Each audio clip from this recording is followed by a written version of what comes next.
Good morning. Is anyone out there? Good morning. Good morning. Hello, hello. Hello. Cool. How are we all doing? Sleepy. Yeah, pretty good. Zhao says good. Julian says sleepy.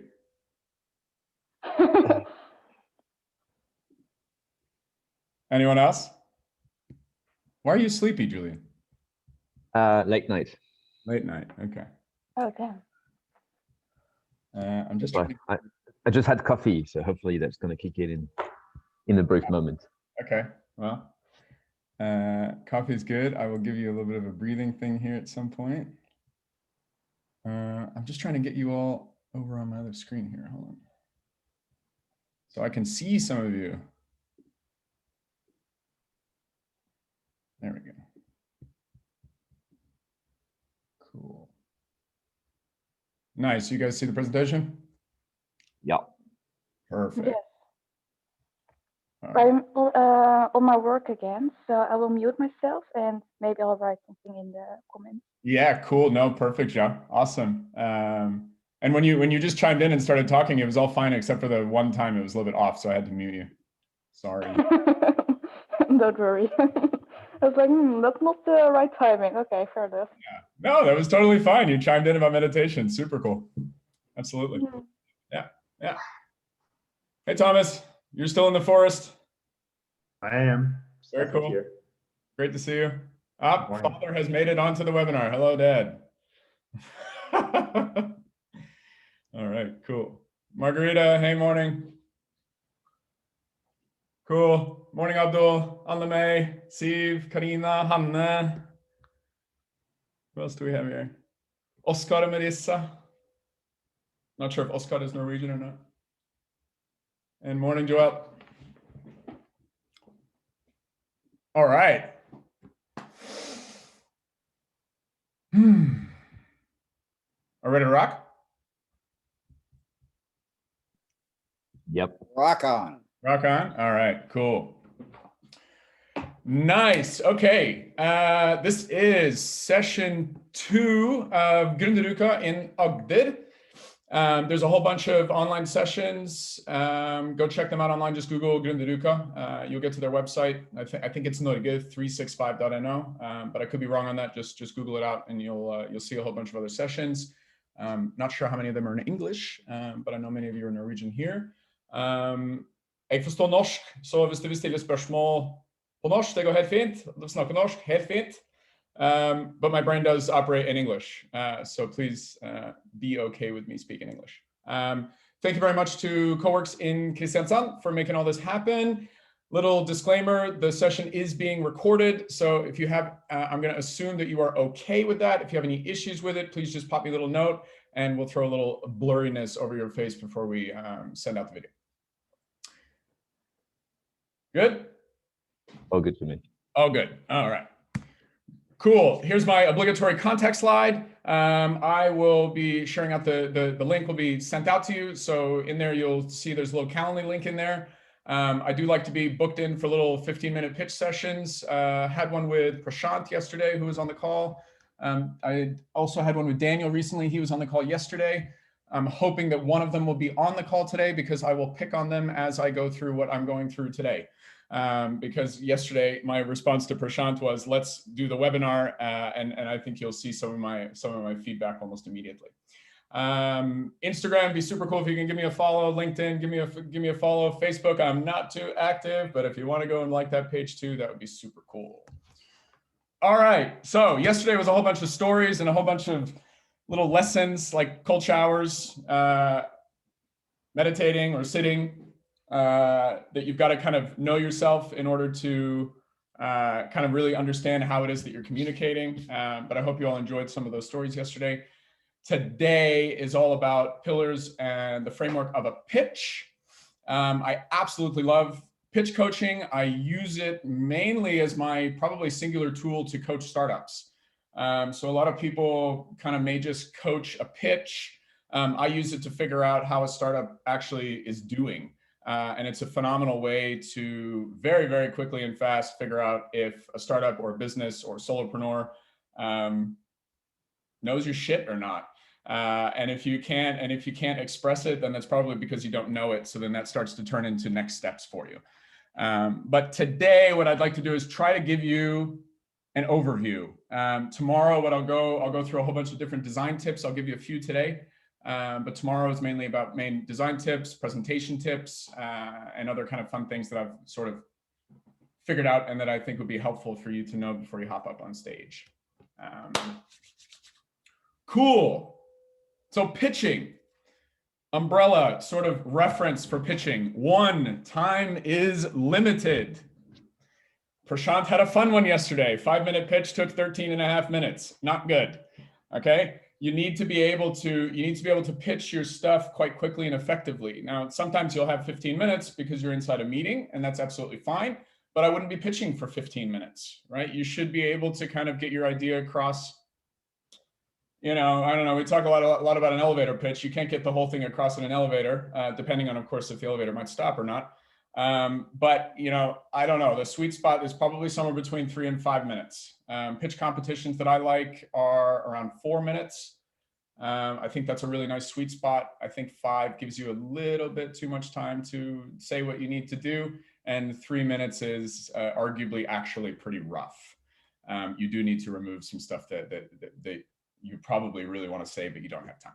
But time is limited. The space is crowded. So space crowded meaning there are tons of entrepreneurs, there are tons of startups, there are tons of investors. There are tons of investors that listen to tons of startups. So you may think that you just shine and you're this unique piece of startup, but from the perception of pretty much everybody else, you are just somebody else. You are just some other startup. Okay. I know reality sucks sometimes, but that is essentially the reality of what's going on. Your time is limited and there's tons of people around in this space. Okay. The third one is that attention span is just about 0. Pretty much. Most people don't really want to listen to you. If they get your attention, if you get their attention, they will continue listening. But if not, people are generally going to start moving on. So attention span is 0. All right. Now, Zhao will probably recognize this one. I love to use the example of this competition. It's an Oulu, polar bear pitch competition, like way up north. I think it's about a 3-hour flight north of Helsinki. It's where I did my first startup weekend as facilitator. They hop in a freezing cold ice pool of water outside and they pitch. How long do you think that they have to pitch? Somebody give me an answer so I know you're out there. I'm gonna go with a minute. A minute. I don't think I would survive more than that. 1 to 2 minutes, maybe. How many? 1 to 2 minutes. Okay, maybe. Maybe. So the correct answer is as long as you can stay inside the water before you get out. That is how they do the competition. So if you can't handle 1 minute inside that freezing water, then you do not get a minute. If you can sit in there for 5 minutes, then you do get 5 minutes. I don't know what the average pitch time that they actually end up being inside the water, but it is a number of minutes and it will require people to cut things down. Super cool competition. Actually, a lot of these pitches are on YouTube. I'd highly recommend just go checking them out. All right. So we're hopping in this freezing cold water, right? And we got to figure out how to deal with our pitch. So you got to be flexible. This is not like a pitch that is just this many slides and you're going to do it this way every single time. Okay. I want you to start building pitches that are flexible. All right. But in order to be flexible, you're going to have to be prepared. About as simple as that. You're going to need to be prepared. And I see a lot of pitches and a lot of startups that are just simply not prepared. And they're way too practiced inside one very solid pitch. So they're not flexible and they can't move around. So they can't move from 3 minutes to 4 minutes, 5 to 6, or 5 into an elevator pitch. All right. So you've got to be prepared. All right. But if there's just one like really big thing, you have got to get to the point. This is the biggest thing that I probably coach on. Like, what are you trying to tell me? Right? You don't have enough time to tell me everything about your startup. That's just not the way it works. 2-3 meetings down the line, you're looking to get investment and doing all this stuff. Yeah, okay, fine. Now you have time for 30 minutes. You have time for an hour. You know, you might even have time for a whole dinner. Okay, but even in those situations, you really don't want to be talking about your startup for a whole hour. Okay. So you've got to get to the point. All right. I think my dad likes it when I use Einstein quotes. So let's throw one in there. Any intelligent fool can make things bigger, more complex, and more violent. It takes a touch of genius and a lot of courage to move in the opposite direction. This is what I want you to do. It takes a lot of extra work to be able to figure out a really simple and fast way and kind of give just the little nuggets that you actually need to get across inside your pitch. Okay, so we're trying to do less, not more. All right, American business saying is KISS, right? Keep it simple, stupid. All right, so this is exactly what I'm trying to get you down to. And for especially for and I heard Prashant, so now I'll start picking on him a little bit. So, you know, I love working with engineers and smart data scientists like Prashant. But there's so much cool stuff that are all these features and this cool technology that we want to get across that we end up saying all of them, right? But what ends up happening is that when we say all of them, it's way too much overload information. And our, you know, my brain, and it did yesterday, my brain sort of kind of shuts down a little bit. It's just, it's too much. We can't process it, right? So I'm not going to hammer you too much here, Prashant, but you know, what's nice about working with engineers and highly technical people is that it's much easier for me to cut a pitch down than it is to get the entrepreneur to start to add some of the substance instead of just selling air.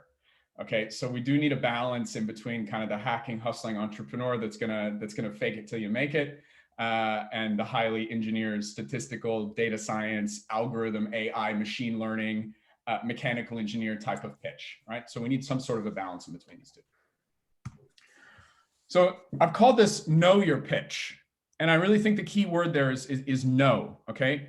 I want you to know your pitch. I don't want you to memorize your pitch. I don't want you to read your pitch. I want you to know your pitch so that you're able to do this thing without slides. You're able to do it with slides, but you're not reading the slides. So knowing your pitch is a really, you know, I know it's a simple kind of word, but knowing, you know, if we look at the definitions, I just took a few. To perceive or understand as fact or truth, right? You really believe this, you really know that this is fact or truth. That way you don't need to read it, you can just express it, right? To apprehend clearly and with certainty. And then to be cognizant or aware of, right? A little bit stronger buzzwords there, cognizant or aware of, but to know. Like, you know what I mean when I say you know. There's actually a really interesting book, and I was talking to Julian about this. There's an excellent philosophy book that I would read. It's called Zen and the Art of Motorcycle Maintenance. Okay, it's like you can't define what it is to know, but you know what you know, right? And you know when you know it. All right, and this is what I'm trying to get at you. Okay, I want you to know. All right, so know first. All right. And then these next 3 lines here, I was trying, you know, entrepreneurs, right? We try to like borrow from other people and maybe change a few words and things like that and maybe make it sound like our own, which I did try to do here, but I couldn't. Okay. These 3 lines here comes from Y Combinator, and it's in this order of what I want you to do inside a pitch. Okay. Entertain first. You're here to entertain. You're here to get attention. You need to impress. Okay, you need to get their, you know, get their attention and then impress them with who you are, right? And then inform them in this order. All right, the knowing part is mine. That's not Y Combinator. I think it's important to know. All right, but know, entertain, impress, inform. All right, so that you can inspire action. This is exactly what we're trying to do, right? We're trying to get somebody to do something. We're trying to get somebody to believe something. We're trying to get somebody to, you know, do all sorts of different things. Okay, but essentially inspire action. Okay. So I've got three, I don't know what I call pitch pillars. All right. So these are not like pieces of your pitch, but it means that your whole pitch needs to involve these 3 pieces. All right. And the first one, if you've ever had coaching with me, this is exactly where I go the first time, every single time. What's the story you're trying to tell me? What is the story, right? Stories, stories, stories, stories, stories, okay? If we look at this big mammoth, I think it was in the book Sapiens, that started to talk about the thing that makes Homo sapiens us is this ability to storytell. The only way that this tribe of people were able to take down the mammoth, right, was because they actually told a story to say, hey, you 10, you all go over there, and then this 10, we will distract, and then you over there, we will all collapse onto the 3 of them. Yeah, I'll share the presentation afterwards. Yeah. So they were able to tell a story to get people together so that they were able to kill the mammoth. Now, I'm a vegan. I'm not too fan of killing mammoths, but we probably needed to kill a few mammoths in order to get to where we are today. Okay, so I'm okay with this. But they told a story. Okay, so we're human. We're storytellers. You are doing this every single day. You're doing it every single moment. You're trying to get your partner to do something. You're self-talking and telling yourself a story.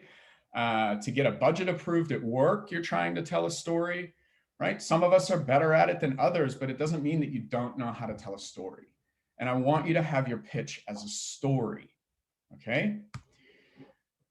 Anyone heard of Joseph Campbell? Yeah? Somebody want to tell me about Joseph Campbell real quick? I'm like, no. Sorry, I'm looking. I don't think we've discussed that one yet. Well, I closed the blinds. Go for it.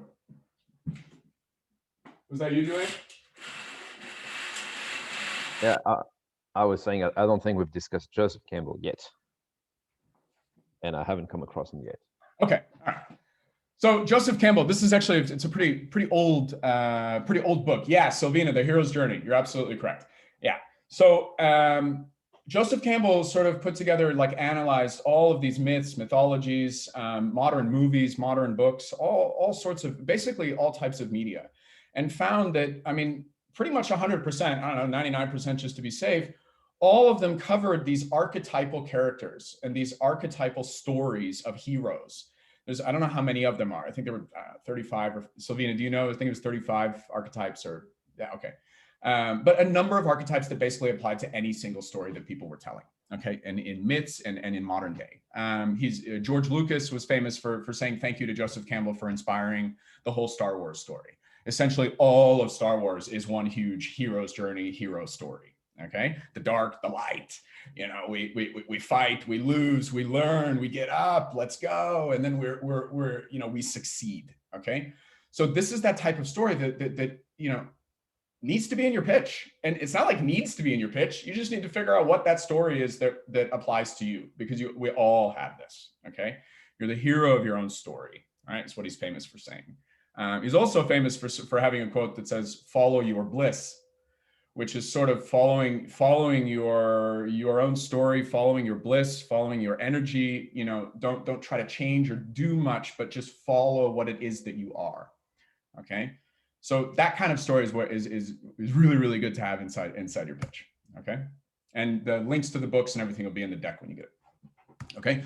Now, in order to know your story, I'm really sorry to tell you, like, I'd love to come in here and say, okay, the first thing you need to do is start building your presentation, okay? No, incorrect, wrong, okay? The first thing you need to do for your pitch is you need to workshop your stories, okay? You need to figure out what your startup story is, what maybe your co-founder or team stories are, what your own stories are. All of these different pieces, miraculously, okay? And once I start coaching, this is where I stick at, and then these stories start coming out, right? It happened with Prashant. It happened with Daniel in the last couple of days. Like I just need to start asking why, you know? And then these like cool little, well, you know, I really want to make sure people that don't have a lot of money can actually invest. You know, I'm like, oh yeah, okay, cool. Where did that come from, right? And then the whole intro of a presentation and a pitch just starts to show itself, okay? So this is where I really want you to start, okay? A really, really good book to kickstart this, and I mentioned this one yesterday. You'll see it, yes, you saw it yesterday, you'll see it today, and you'll see it tomorrow, okay? There's a reason.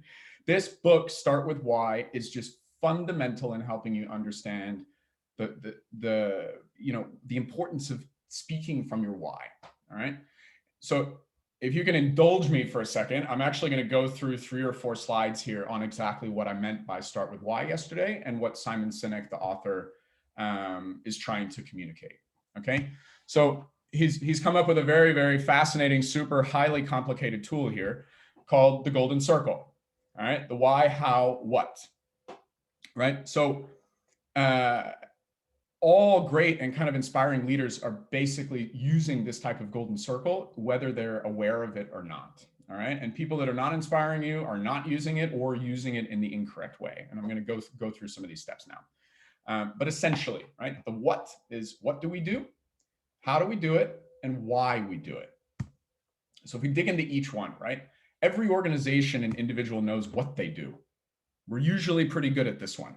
We know what product we sell. We know what the service is. We know what our role at work is, right? What's. Okay. This is that highly technical stuff that starts flying out of a pitch, right? What's, all of these different what's, okay? The how, now most people kind of have some sort of idea of how they're doing this thing, okay?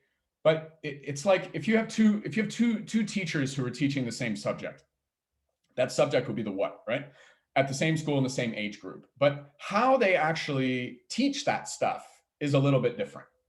And that would be a how, like what differentiates you, what's the strength, what's the value? This is sort of this how do you actually get this thing done? What's your principles? Okay. So how, the why. Okay. And this is where very, very few people I think are operating. And this is exactly where I want you to operate. Okay. The making money is not your why, by the way. Okay. And I love it when I get that from people. Yeah, I want to make a whole bunch of money. I'm like, no, I highly doubt that. And all I got to do is ask you a few more whys. And it's really just, it's beautiful. This stuff starts coming out. Okay. We think that what we need to do is tell everyone how much money we're going to make inside our pitch. These are all your market slides that you will do a whole bunch of market research on. I really don't care. I care about a big market number. I care that you tell me that there's a big opportunity and that you've thought about your numbers, but more that I believe you that you've thought about your numbers and why you are looking at these numbers is more important to me. Okay. So the why is what inspires us. All right. So most people are pitching and talking inwards. What first, how, and then why. All right. And the limbic and neocortex I'll get into here in a couple slides. Okay. So if we think about lawyers, okay, so like how would a lawyer do an advertising firm? All right, so if it just did this little quick example, I wrote it here. So the what, okay, here is our law firm. How? We have specialized expertise in a wide range of areas. We transform complexity into simple action and we go above and beyond every day. Come do business with our law firm. Do you want to do business at the law firm? Maybe, we're not sure. Yeah. I don't really want a lawyer, period, but we're just using this as an example. Okay. If I take that and switch it around a little bit, all right, and Simon Sinek does a good YouTube on this about Apple and some different things versus Samsung. But if we flip this, so we say, we exist to enable growth and progress so that people can make the difference they want to make in the world. That's the why. We have specialized expertise in a wide range of practices. We transform complexity into simple action and we go above and beyond every day. We are a world-class law firm. Come see for yourself. Yeah, all we did was switch these around a little bit. And then all of a sudden we're like, oh, okay, cool. That sounds interesting. Maybe we'll go speak to the lawyer. Okay. So just by flipping these two, right, really create, I mean, did you feel that? You feel that a little bit differently, right? So, and there's a reason that you feel that instead of sort of analytically think that, okay? And this has to do with our brain and our science of the brain, okay? So this is not just Simon Sinek kind of, oh, I figured this out and stuck a finger up in the air, okay? There's real science that is actually backing this up. Biology is backing this up, okay? So we have two parts of our brain. We've got this neocortex brain, right? And it has rational analytical thought. It likes language. This is your like thinking brain, all right? This is the one that you're like reptilian thinking here, okay? And just over and over and over and over and over thinking. Now, really, really good for doing analytical thought. Really, really good at trying to figure out a math problem or trying to analyze and look at some different things, okay? We need this part of the brain, all right? But what's interesting is that the limbic brain, the one that feels, the one that trusts, the one that has loyalty, the one that sort of quote knows, okay, it doesn't understand language. It literally doesn't process language. So the part of the brain that is making decisions doesn't process language. It processes feelings, right? So there's a reason why I want you to be soft and a little bit mushy and a little bit talking about why inside your pitch, okay? Because you need to tap into that part of the brain that we feel with. And when we start feeling that, then I'm like, okay, cool, I want to know some more. I don't know why I want to know some more, but I feel good, right? And I want to make a decision from this place, because that is where you're going to make a decision, all right? So this neocortex and limbic brain, this is exactly the biology which is why this makes sense, and which is why Simon Sinek, like I'm hugely inspired by Sinek and all of his work. He's a super cool dude. I mean, these slides here and the text that are literally taken from his website. He tells people to just share it. Please use it, no problem. He's like, forget about copyright, just rock on, okay? So Sinek really wants to try to help people do this because it's such a fundamental switch. And I've seen it really strongly in you know, how quote unquote easy. Okay, I know some of this stuff isn't easy, but you know, if you have somebody just poking at you, why are you doing this? Why are you doing this? Why are you doing this? All right, eventually something will come out, right? And if you're open to it, and then it feels good, yeah, that's what we want inside the pitch. All right. If you don't want to read the book, go watch the TED Talk. All right, the link is here in the presentation. Also a very cool example of a horribly recorded TEDx independent event when he was literally pretty much nobody, okay? And he did this TEDx talk. The mic gets all screwed up, the audio is messed up, okay? But it's just this simple concept that he does with a little writing board and talking, okay? So a very good example of a TED Talk that just no slides, right? And just talking from the heart, and you can feel it, all right? So just go check that one out. People don't buy what you do, they buy why you do it. And there's a complementary book to go with Start With Why, which literally, if you want to run that on yourself, on your team, it is a step-by-step process that literally tells you which questions to ask yourself or have someone else ask you, or which types of questions to have to bounce around amongst your startup. All right, really cool book. I also offer these workshops as a separate service.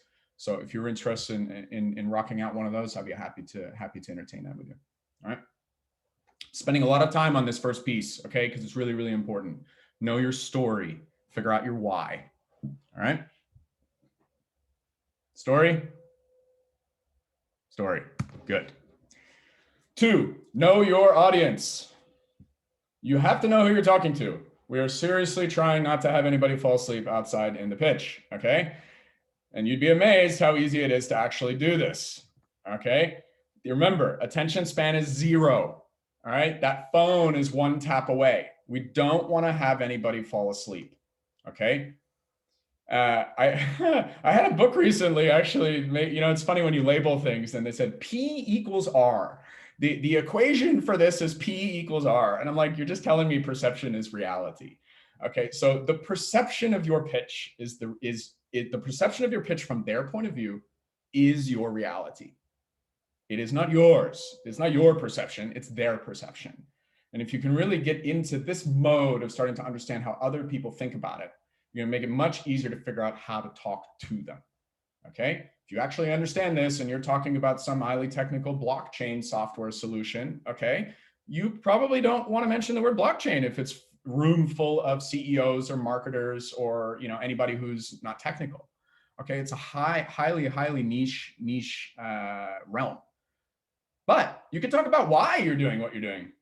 This technology will allow us to have independency and give you the power to be able to own and transfer your own money digitally without needing to trust the banks. Okay, you can do that without using the word blockchain, right? And literally the phone is 1 tap away.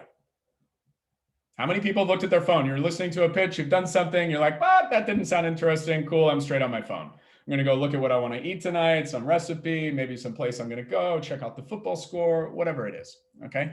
We do it, All right. So again, think about them in your shoes and your shoes in their shoes. Okay. There's nothing different. We're all human. All right. 3, you got to know your goal. Keyword here being pitch. Okay. Like the word pitch means that you're pitching for something, meaning you have to know why you're pitching. Like, what is this thing that you're actually trying to get? All right. And I've seen a lot of pitches where people just sort of run out of time and they forget to tell everyone what it is that they need. You need to think about this. And depending on what you're actually asking for, can also change your pitch. All right.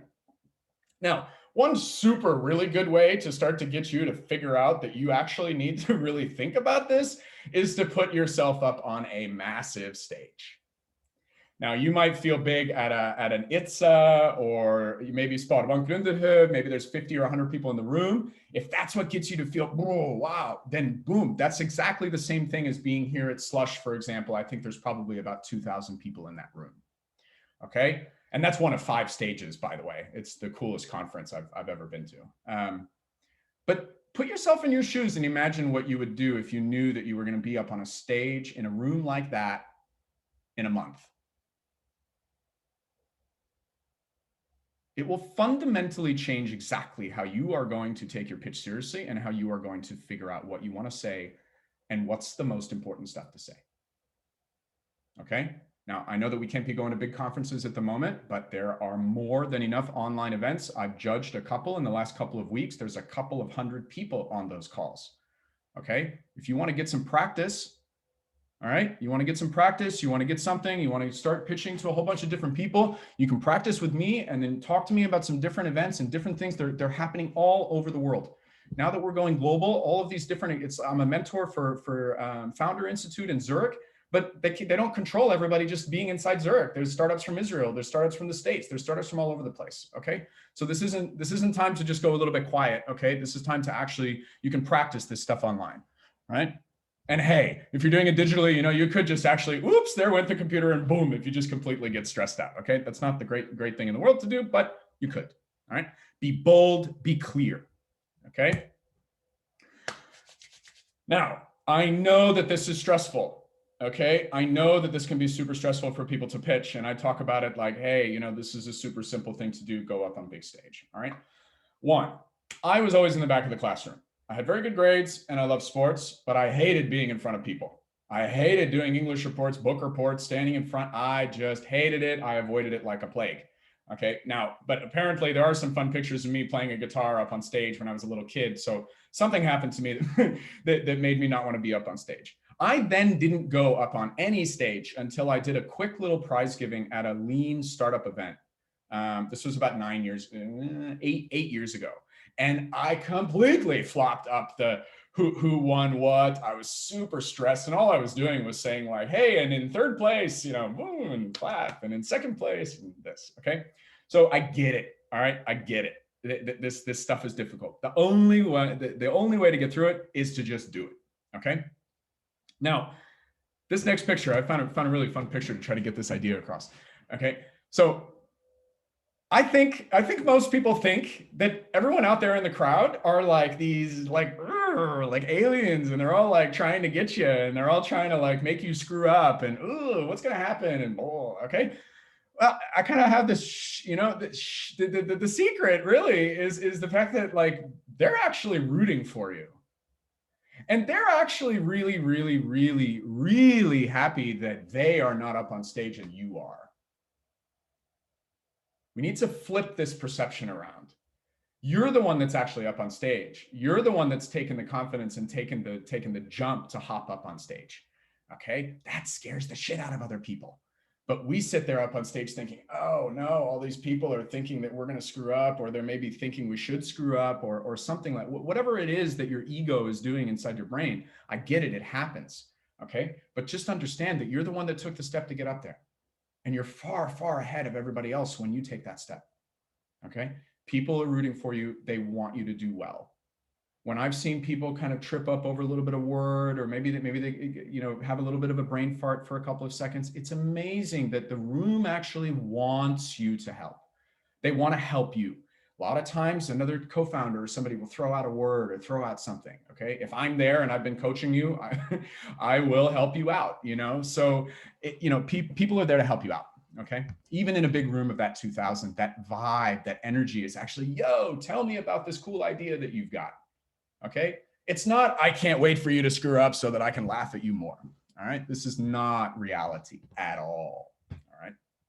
And in fact, I saw a really good pitch where somebody, there was a lady who did freeze for about 15 or 20 seconds on stage. Probably felt like, I don't know, a marathon eternity for her. But what she did was she realized that she had forgotten.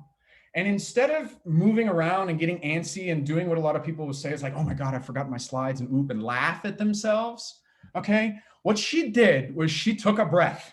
She went like a big one too. Like she knew that she had forgotten this key point. She just, she had her eyes closed. She opened, she clicked, went to the next slide and continued her conversation. She didn't cover what she forgot. She just moved on. Okay. And I know that there was an investor in that room that went and found her after and said, hey, I want to sit down and talk to you. You handled yourself well on stage. I want to have a meeting with you. Okay. So don't be too, it's about how you respond to something. It's not how, if you react and you flip out, then you're also showing a whole bunch of people that you're going to react under stress. We don't want you reacting under stress. We want you to respond. Okay. Because believe me, you're not the first person to forget what you're going to say inside a pitch. Okay. Just move on, breathe, move on. Okay. Now, when we talk about goal, okay, I like to basically say, if you can't really think about a goal or you just want a goal to always be looking at, and one that I pretty much think is a goal 99% of the time, okay, I want you to think speed dating. Okay. What are we doing in speed dating? All right. Yeah, exactly. We're trying to, quickly tell people who we are or quickly figure out something about somebody else. But essentially, what are we doing at speed dating? Tell me what's the goal of the speed date other than try to figure out who the person is in 30 seconds? Shoot it out at me. Yeah, Silvina, come on. Oh, come on. I've never practiced, but I suspect a lot of people might be trying to impress. Yeah, okay, fine, impress. What's like a tangible goal that we're trying to get out of that little speed date? Get the next date. Thank you, Thomas.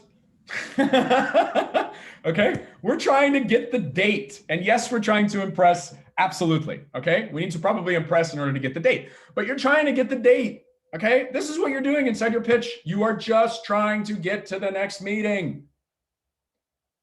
You need to give enough information and enough impression and entertainment and whatever it is you need to get across, okay, to get the meeting.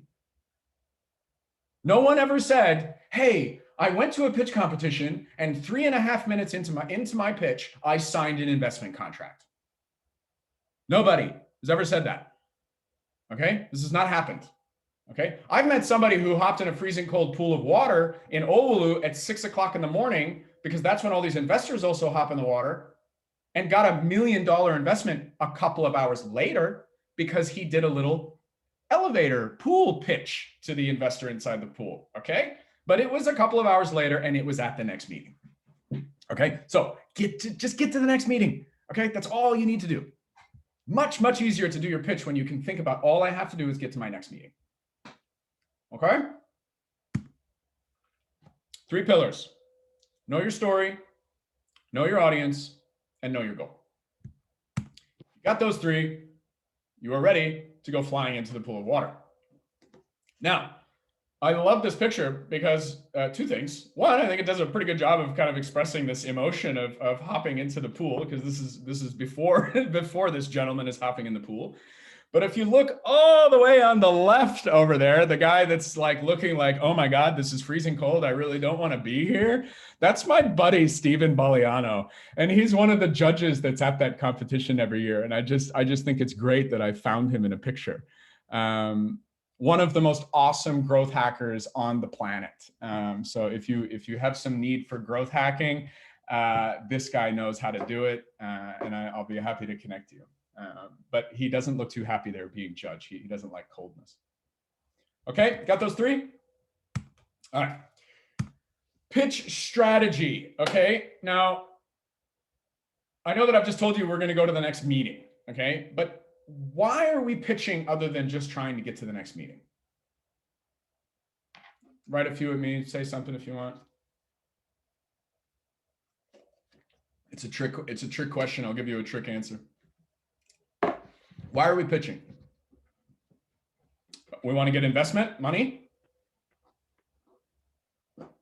partners. Thomas is like, no, I don't need any money. Partners. Should be all of that. Partners, money, data points. Okay, absolutely. Maybe Facebook likes. customers. Customers, absolutely. Products. The customers go buy some product. Prototype, pilot partners. Exposure. Exposure, exactly, which is very good at the polar bear pitch. You get a lot of awareness doing that one. Yeah. All of these things, okay? But I like to simplify things, okay? So I call this love. Very, very, very simply. All of these pieces, you are looking for some love, okay? You are looking either that's love in terms of money, or that's love in terms of products, partners, customers, meetings, okay? Whatever it is, I just want you to start thinking, trying to attract some love, okay? This way it can get your brain away from thinking that I need this number, I need this value of something, okay? I want you to think about love, all right? Probably haven't heard many pitch coaches starting talking about how I want you to do love, okay? But I really do. Now, I have this sort of new, you have to bear with me in how I express this, okay? Because this is sort of a new thing that I'm testing, but I like the idea, okay? So if we take this tree of love, okay? And we take our golden circle, right? The one that we just went through. The why is in the middle, the hows, the what's, okay? If we put these two on top of each other, this sort of represents how I want you to think about your pitch, okay? Now, do I need to know all of the details about how this tree came from the seed, the little heart-shaped seed that went into the ground, and need to know every single little thing that happened in order for that tree to have the shape of the tree? No, okay? Do I need to know all of the branches and the stuff that's inside and everything that's there and every single individual thing and how all of that actually kind of happened? Not really, okay? Would I like to know, or do I need to know sort of like, how did this thing become a heart-shaped tree? You know, I think I'm interested in that. Maybe your answer is that it's got some like DNA, heart DNA, okay? That it's the how, this heart DNA thing that was in there, okay? But do I also need to know all of those pieces in order to understand that it's shaped like a heart tree? No. I need to know the outside of it. I need to know this sort of like picture of this heart-shaped tree. I want to know the why, and that's the one that we've already covered. That's from the inside, okay? But those aren't the individual details. You're going to give me this why of this tree, okay? Maybe it's to inspire the world by its shape, you know? I don't know. But my point here is that I don't need to know every single little thing about this heart-shaped tree in order to understand why this heart-shaped tree is so cool, okay? I also no need for physics, my dad says. Did I just do physics? No, it's just all the details. You don't need to know all the details of the what and how. Yeah, exactly. Okay. And if we want to forget, yeah, exactly. If we want to forget the tree example, okay, we'll just be like, I don't need to know all the details of how you built your house. Okay. I just need to understand that this house does something. Okay. I like my heart-shaped tree analogy. You can go with house if you would like to. Okay. But this is just the general point here. In order for me to get inspired, if you tell me every little thing about what's going on, I am going to tune out, forget it, and move on. It's just as simple as that. Okay? So I need to ground you in this before I give you a structure. I'm going to give you the structure now. Okay? Now I've coached this in two different ways. One, I've given only the structure, and I found that everybody became very, very 1, 2, 3, and they followed the whole thing. Then I've switched over into trying some sort of visual representation of strategy, which I've done a lot of at ITSA and Gründerhub in the past. And now I'm sort of in this place where I'm meshing both of them. But what I'm doing is I'm trying to ground you in this heart-shaped tree as a strategy. I'm trying to give you those pillars, and I'm giving you my best structure that works for me in my brain. Okay, but that doesn't mean that you can't move it around. But I do want to give you an example of how I think that a pitch can really go naturally inside my head, and I think this works because ultimately the why is your differentiating factor. The structure and what you're saying on each different slides are just about the same for almost any pitch. You need to cover the pieces that I'm going to go through. I'm just going to give you an order that I really like. Does that make sense? I got you on that? All right, cool. So you have to know your pitch, right? This is exactly how you're going to do this, okay? I want you to build your deck from scratch. Simply, okay? Just absolutely simply. All right, delete your old pitch. You can keep it in a backup file or whatever it is you want to do, okay? But I want you to build up the deck from scratch and do it really simply, okay? I'm going to skip this next slide because I want to, do you guys want a breathing technique right now, or do you want me to go through the structure and then we do a breathing? Are we okay with structure right now? Yeah? Okay. All right, cool. I'll come back to the other one. All right. Cool pictures. Okay. Pictures are a good thing to have inside your pitch that can really get emotion. All right. You have to trust your gut, use your brain. And here in Norway, we have something called Skole Flink. Okay. This is like in English, probably by the book. Okay. I don't want you to do things by the book, but I do want you to use my structure as a guide. Yeah, but can I put team here, and can I put this here, and can I put this here? Of course you can. Use your brain. Okay. Whatever sounds good, whatever gets you to feel and know. All right. But this is my favorite structure. Okay. And they'll go top down there on the left side. If you have some traction, all right, this is I get a lot of people saying, what's traction, Sean? And I really haven't found another word for this. Traction is anything that you've accomplished. What have you succeeded in? Have you gotten 50,000 likes? Have you gotten a couple of million investment? Have you built a community of 10,000? Have you just recently sold your first product? Have you just gotten 2,500 pre-sales and we just made $200,000 and we're doing awesome, right? If you have some big traction, like we just got, hi, we're startup X and we just got our money from Innovation Norway. We're ready to rock. Let me tell you what we're doing. Okay, some sort of traction. If you have it, lead with it. Period. All right. Now, the next two, if you're kind of familiar with pitch structures, you might not recognize this because I've split it up a little bit. We traditionally say problem, right? Talk about the problem at the beginning. Now, what I see a lot of people doing is giving me the problem. They think the problem is like this huge world problem. The plastic use on the planet is killing the planet. Okay. You know, all these huge pollution is a problem, hunger is a problem, and we're solving world hunger. Okay. Now, I want you to solve world hunger. Okay. Don't get me wrong. I want you to be there and I want you to be in that vision, but you have got to realize that the problem that you're solving is not world hunger. The problem that I need to understand, right, is this other one, the real problem that your actually solution does, which is kind of relative to your actual market. Okay. If I just take a step back, I want you to set the landscape first. And this is, the world is suffering. There's hunger everywhere. There's pollution everywhere. People are depressed everywhere. Okay. You can set the landscape, set the big picture. I want you to do that. Okay. Set the tone, set the landscape.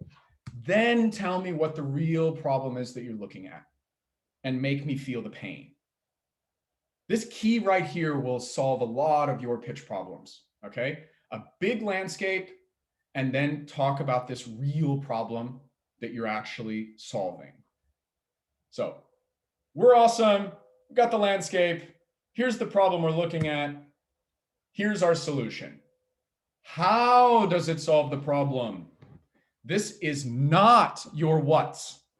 This is not free reign for you to sit there and tell me about 10 features about your product. It's tempting, but I don't want you to do it. This is where you tell me in one sentence, maybe two, how your product or how you solve the problem, okay? You're really not even talking about the product, but how do you solve the problem, all right? I wish I could give you an algorithm for this one, okay? But you need to know this, and believe me, you know this, okay? And you'll understand why there's a difference between here on product, okay? Traction, landscape, problem, solution. And we are the team to do it. Okay, this is where I like this. This is like, we're the team to do it. We are awesome. You are impressing who the team is. Okay, if you're ever in a pitch competition and I'm a judge and I ask you this question right here, why you now, you have done a very good pitch. This is my favorite trip you up question. Okay, because you can answer this question in so many different ways. And the reason I ask it like that is I want to see how you respond to the question. Okay, but we've got to know your team. All right. And if you were on the call yesterday, you saw that I had gotten Dr. Solheim to pop into the session. So she'll be here tomorrow. And I invited her on because I'm really inspired that she just released this book. I really like this quote that she has in the book. A leader who can only describe team members by virtue of their tasks and responsibilities doesn't truly know them. How many times have we been inside a pitch and you've got like 4 or 5 people and it's like, and they went to university here and they went to university here and then they've done this and then they've done this and they've like all of these things that they've done, you know? Most of us are not listening. You need to be able to tell me what your team member provides to your team. This is the marketing guru who's done marketing for Pepsi for the last 7 years. This is the financial guru, you know, who has published 6 papers on DIY investment. Okay. This is that type of one sentence thing that I want you to be able to provide about each team member, but not a list of all of the things as if there's some sort of robot. All right. Dr. Solheim will come on tomorrow for about 5 minutes and kind of just highlight this for us. All right. Highly recommend picking up her book. Apparently she was on the top Harvard authors or something like that. So we've got a superstar right here in town at Innovation Doc. Okay. Team. Okay. So now you told me about team, told me what's going on. All right, cool. Now, okay, you've entertained and you've impressed me. Okay. Because you've done this really fast and clean and easy. Okay. Now I want you to tell me about what this product does. Tell me some features. Tell me the product. Tell me 3, 4 things about the product, not 10, 20. Okay. 3, 4. All right. This is generally about what's going on here. Okay. 1 is probably not enough unless it's a super, super simple product, which is fine. Okay. But less is more. Tell me what the product does. All right. Tell me who's going to buy it. Product. Who's going to buy it? This is not your market. This is not where you tell me that your beachhead market is in some sort of beach in some other country and that the country's size is this big and that this market is this big and this percentage and this. No, this is not that part of your presentation at all. You're telling me what your product does and you're telling me who it's for. What type of people is it for? This is for the stay-at-home dad, okay, who has time on his hands and needs this product because he's going absolutely nuts taking care of the kids. Okay. What type of person is this customer? These are your customer personas. Okay. If you've done these before with Lean, try to pick your key customer type that represents the customer that you are going to go to first, which should be the customer that is, it's called your ideal customer. Okay. So try to represent your ideal customer here. If you want to give a few examples of 2 or 3 different customers, awesome. All right. No problem. Okay. So customer.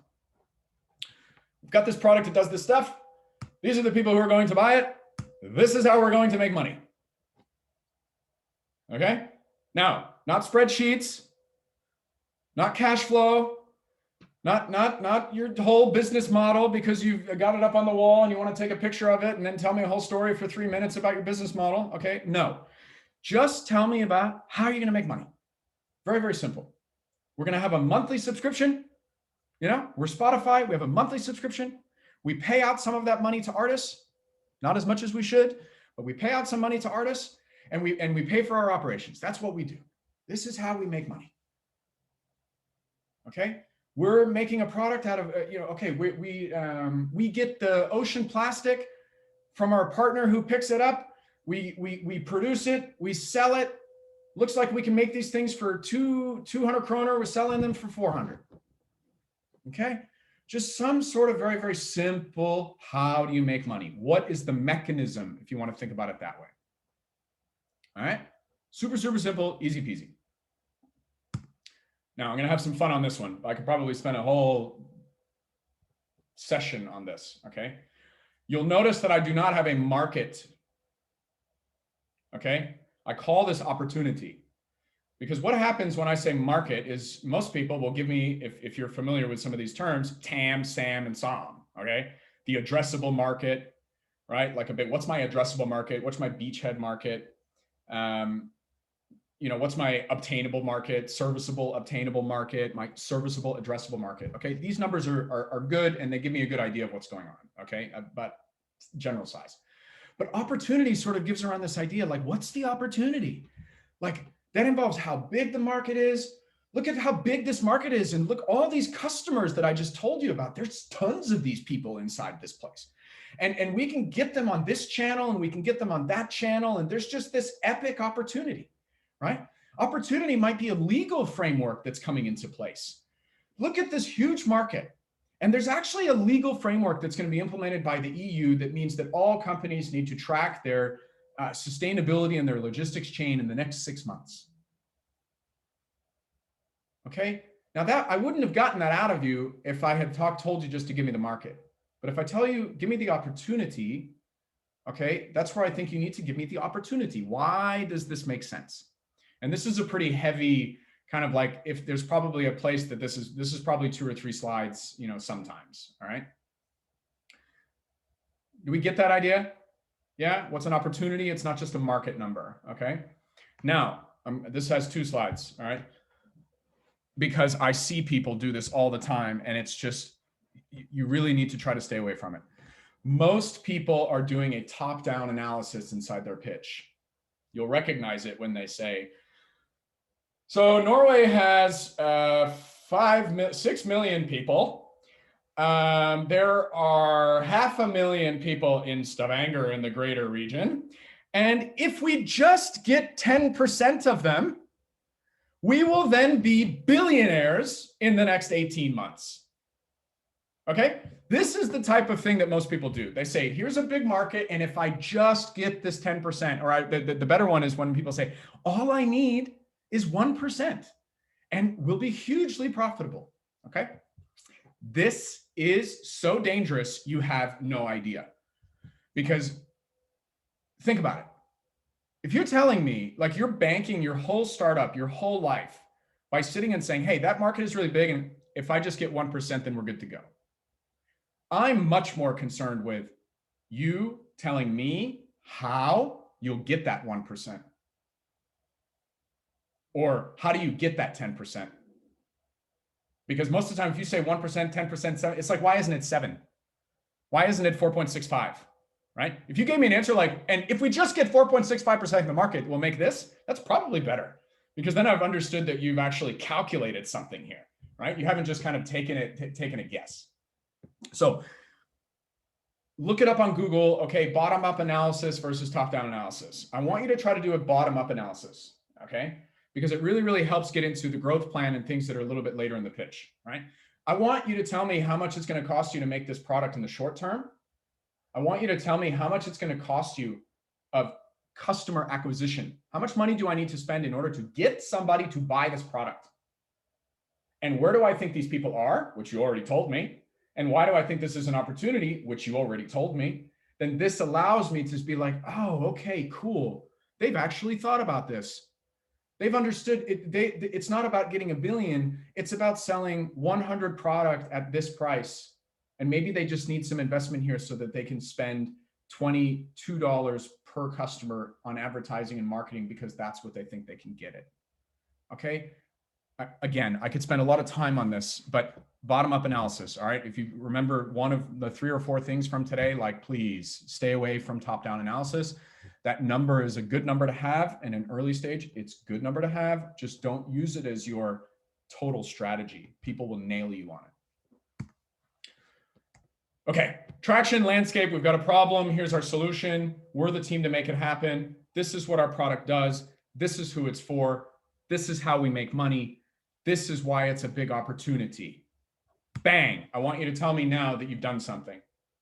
We've got partnerships. We've sold product. You just told me it was a big opportunity, right? You told me all these people and why it works. You just told me it was a big opportunity. Now I want you to tell me what you've done. So give me some sort of traction, right? This is what we've accomplished. This is what we've done. Da, da, da, da, da. These are our partnerships. These are our letter of intents. This is your key piece of informing, impressing that you've actually gotten some stuff done, right? So now after you've told me all this cool stuff that's happened, tell me what it's going to look like in the future if you continue that. Some sort of forecast, not cash flow, not hockey stick curve, not, a whole bunch of different numbers, but some sort of a forecast that give me an idea of if this opportunity is so big and you've been able to do this traction, like what's the future look like in 3 months or what's the future look like in 12 months? Some sort of number, right? Some sort of data point in there. Cool. Next. So since you've told me all of this cool stuff that you've done and you tell me how much money we're all going to make, I start to be a little bit of a skeptic. I'm like, well, if this is all so cool, hasn't somebody else done this? Right? And that's where I want you to say to me, yes, we know that somebody else has done something like this because they validate our market. We are aware. Okay. And we've done our homework and we know that there is competition. And since there is competition, I don't need to waste your time for 90 seconds validating a market. Okay. You're using your competition to validate a market. Okay. Uber has validated that people are willing to hop in a stranger's car and pay for it on their phone.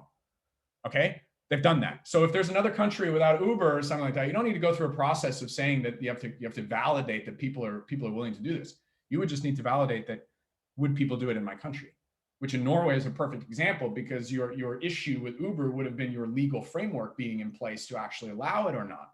But if you hadn't have thought about that, you'd get nailed, right? On trying to do a ride share. Okay. Competition. Now you can use one of these Gartner, they call it Gartner Magic Quadrants, where you put 2 features on an X/Y axis and you pull out you place your company with the competitors. I really like those. Those are a really good, nice, clean way to represent competition. Key point about competition, okay? This is really in my love perspective here, all right? Tell me what makes you different.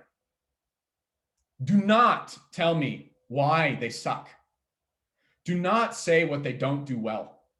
You tell what they validate and what you do different, meaning keep it positive. This is not the place to start bashing your competitors.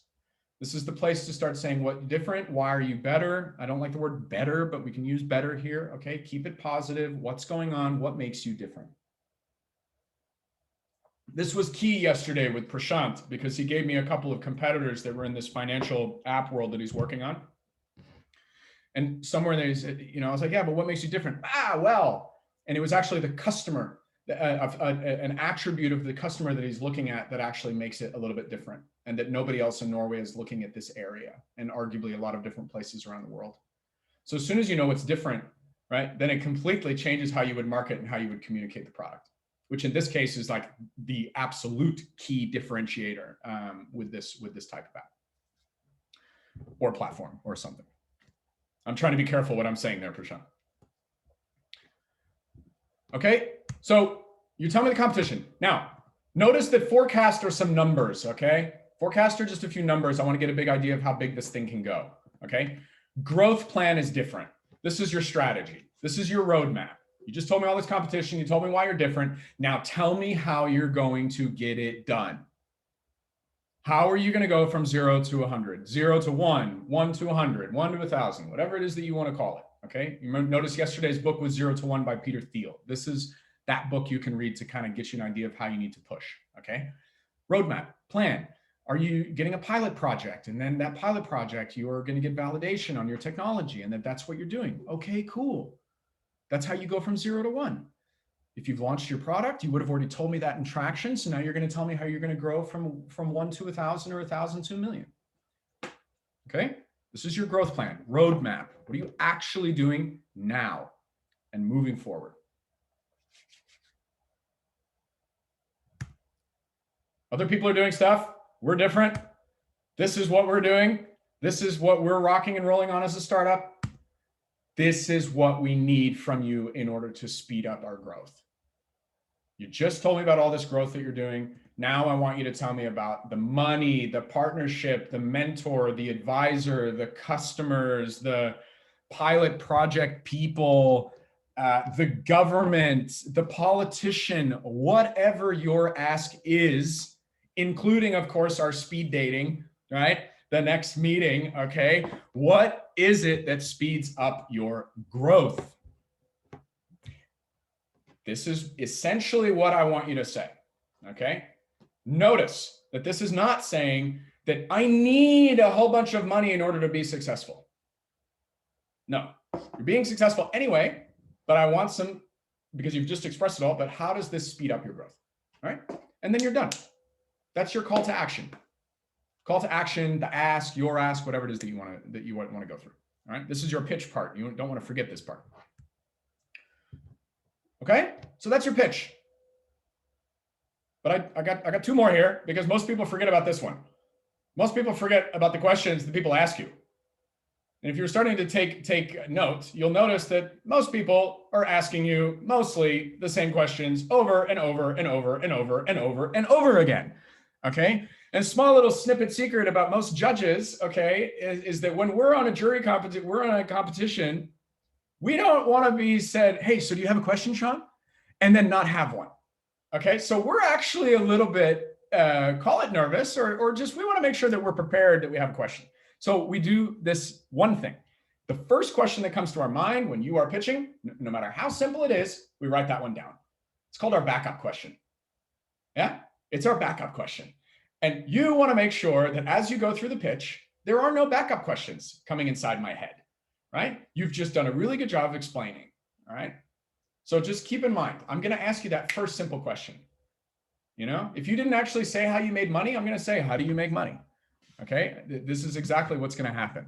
That's why I have my tough question, why you now, as my backup, just in case you do a really good pitch, right? And then I can give you this question that you actually can't fail at as long as you don't stand there and don't say anything. You're going to come up with a good answer that I'm asking you. Okay, so know your questions, know your answers. Really, really key. All right, and finally, you need to have an appendix. This is like a super cool weapon, super secret tool to have inside your pitch. All those spreadsheets, cash flow, extra testimonials, maybe an extra couple of pictures of your product, maybe a customer journey, maybe a little bit graph, whatever it is. Throw all that stuff inside an appendix. Because sometimes you'll get a question from the judge and you'll say, oh, actually, hey, I have a slide on that. Click, click, click. Yeah. And then you show them this graph that you have on your appendix. Super cool bonus points when you're able to do that. Okay. So put all this detailed stuff at the end of your presentation. All right.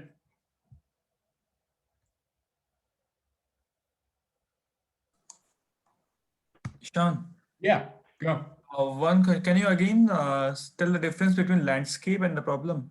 I was Yeah, a bit sure. confused. Yeah, definitely. Hey, Gordy Shaner, you're writing those messages to me privately. So if you want them out in the group, go for it, because I think that's good information. Okay, Prashant. So landscape, it's like, we all talk about the problem that we're solving. So we want people to pitch about the problem that we're solving.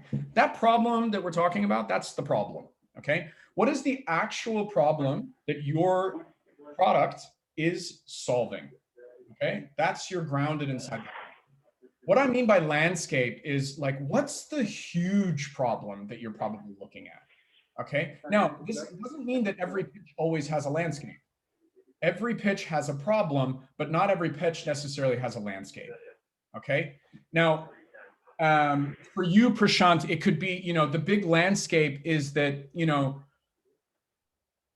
it's a big problem around the world that people are not able to invest small, that a lot of people don't have any money to invest on the side. Okay. This means that they're not able to stick with the world's markets. Okay. But smaller, there's a real problem because there's actually no app, there's no platform, there's no actually way for people to do this. So you can frame that in like there's a big kind of money investment issue, and then there's this individual problem in Norway, et cetera, et cetera. Does that make sense? Yes. Yeah. I got some points. Yeah. Thanks. Cool. Yeah, no problem. Kareem, nice, good question. In a pitch with the team present, how many should pitch if one whom? So I have a slide on tomorrow's tips that is exactly on this because I always get this question. One person pitches. Okay. And the slide on the tip says one person pitches and it may not be you, CEO. All right. So I think the best person to pitch is the one that needs to pitch. Now, I think everybody on the team needs to be able to perform some sort of pitch in their own style. They need to be able to know the story. This is why I want you to know a story about what you're doing instead of memorizing a pitch. But in a pitch, one team, I've seen it where the rest of the team can come up for the questions and answers. But even then, that same person that pitched, I want that person to direct the questions. You're just trying to not have this, oh, are you going to talk? Or are you going to talk? Or are you going to talk? This kind of thing just doesn't make you look good at all. All right. So the person who pitches, one person who pitches can direct the questions to the rest of the team. Oh, hey, that's actually for our tech guru right here. Please, Bob. All right. That's the kind of way you want to handle it. Cool. Is that good, Kareem? Nice. All right, cool. Nice question. Yeah, that's good. Thank you. Yeah, no worries. Okay, so that's our full structure there. All right, now we could spend a long time on this. And actually, I see somebody on the call that knows the difference between these two. Hi, Alexandra. Amen. So we got two decks that you need to make. Okay, you need a pitch version deck, which is the one that you're pitching. Which you need to be able to say this, talk about it, express it. You're up on stage. You also need a README version. Okay, now I call this a README version because it's a lot softer than saying this is your investor deck. Okay, you need a version that you can send to people. Now, the kind of overall bearing strategy basically on that one is I think it's a better idea to know your story and get a pitch version going, because all of those things that you express verbally that you're saying are the things that you can put text onto to put into your investor presentation. All right, now it's a pretty simple solution. Of course, there's some other things that you want to add on and do some little different things, but essentially, if you can get the story right and the flow of that stuff, you've got a good pitch version. Your README version is what includes the stuff that you're saying, plus, yes, probably some more sentences so that it's readable, and probably not 80 slides because you've got different transitions in your pitch version, but you've consolidated it down because a human being is reading it. Okay. But that doesn't mean that you cover your whole slide in 90% text on a whole slide because you want to make this README version 6 slides. Okay. That's not the idea either. All right. So you need 2 versions. Could you please say again, what's the, elaborate a bit on the README version, please? Yeah, give me an sure. example. Sure. Okay. So essentially, you need to be able to send something to people. Okay. Now, you need a README version so people can obviously read it. There's a lot of things that you're going to pitch that's not on your slide when you're pitching, obviously, because you're pitching it. So there's a lot of that information that's quite important. And if you textify that, if you put that into text, that will give you sort of a skeleton for what you need to be putting down into a README version. Okay. Now, when I say that we could spend many sessions on the difference between these two, I mean it, because there are also multiple different types of README versions. Okay. You might have a README version whose goal, right, is to get a meeting. Now that README version might just be 2 slides. It might be 3 slides. It might just show big traction, the problem we're looking at, the solution, the team, and a need, right? So it might be short. You see what I mean? So, but the investor deck, for the most part, I was going to create a slide on this. Look, the thing with investor decks, okay, is that every single investor is different. Every investor has their own different financials that they like to look at. They have different KPIs. They have different cash flows. They have different spreadsheets that they all like to like. And the way that they get the information that they want is by asking you to build it. So 9 times out of 10 teams that I work with are essentially walking into an investor. They do a pitch, they met an investor, they've done a few things, they've sent a short version of a README version that got their attention, and then they got the meeting with the investors. And they got the meeting with the investors because they got their attention and they were interested. In that meeting, the investors will tell you what they're looking for. They will express that they're concerned about how are you going to scale? Give us numbers about how much that's going to cost. We're concerned about your marketing numbers. We don't think that that's, give us a better idea about what that looks like. So then what you're going to do is you're going to go build up those numbers and then you're going to come back to them. Okay. Does that make sense? So yeah. skeleton structure, if you cover all of these things that are inside this structure, you're going to be covered to get that meeting. To really land the deal, you're going to they're going to ask you to do something. Almost all investors do this. It's a way for them to keep you on your feet. It's a way for them to say, oh, if these people really want it, then they're going to produce these financials for me. So what you're saying is that let's assume that you're sending something to an investor. If you know that that investor is going to ask for a certain piece of information, you put it in that presentation and you don't do it after the meeting, is it? Okay, how would you know that that investor wanted that piece of information? Because they already asked you? Well, you can assume that there are some fundamentals that you need to show. Yeah. Maybe it could be cash flow. So I would, yeah, I don't know. This is where I'd be a little bit careful using that word assume. Okay, I wouldn't assume anything. I would be giving a solid case, whatever slides that you need to get a solid case. But again, what's your goal? Is it to get a meeting? Is it to get their attention? Is it to get a 10-minute phone call? Right? So I would try to ground it down into what get their attention, right? Get to the meeting. If you think that a cash flow statement is what they need, throw it in there. But be aware that, maybe, this is what I mean. It all depends. Know your story, know your audience, know your goal. If you know that those investors are very picky in knowing cash flow because you've heard from other people that they are, then you got to put it in there and put it in some shape, way, or form that doesn't shut them down. Okay, cool. Yeah. Thank you. There's no blanket answer here. I wish there was, man, but investors are humans as well. They're just as picky as we are, Yeah. But if anything, I would err on the side of less is more as a general rule. Yep. And as you go along in the relationship and as you go along, they'll either let you know what you want or you start providing them a little bit more information as you go along. What I would not do is wait 8 months until you've communicated with any investor, and then you send them this gold shiny deck, right, that you've worked on for 8 months, and you send it off to everyone, okay, and hope to get feedback. Okay, that I would not do. Keep investors in the game. They like seeing traction. They like seeing things moving. They like seeing the team keeps them up to date. Okay, the teams that I've seen here in town get the most investment were ones that created some sort of like an investor newsletter thing, where they had like 5 people on a list, and then 10, and then 15, and then 20, and once every 3 or 4 weeks they sent out an email updating everybody on what's going on. Eventually, one of those will say, "Hey, let's have a meeting. Hey, this is interesting." Yeah, there's no cookie cutter process here. Okay, thank you. But there are fundamentals that need to go inside these things, right? Cool, nice. Yeah, great question. Sean, Yeah. your long list on the left there is back to my comment. Would that be your like full-blown pitch to investors, or there's no way you could cram all that into a 4 or 5 minute pitch, right?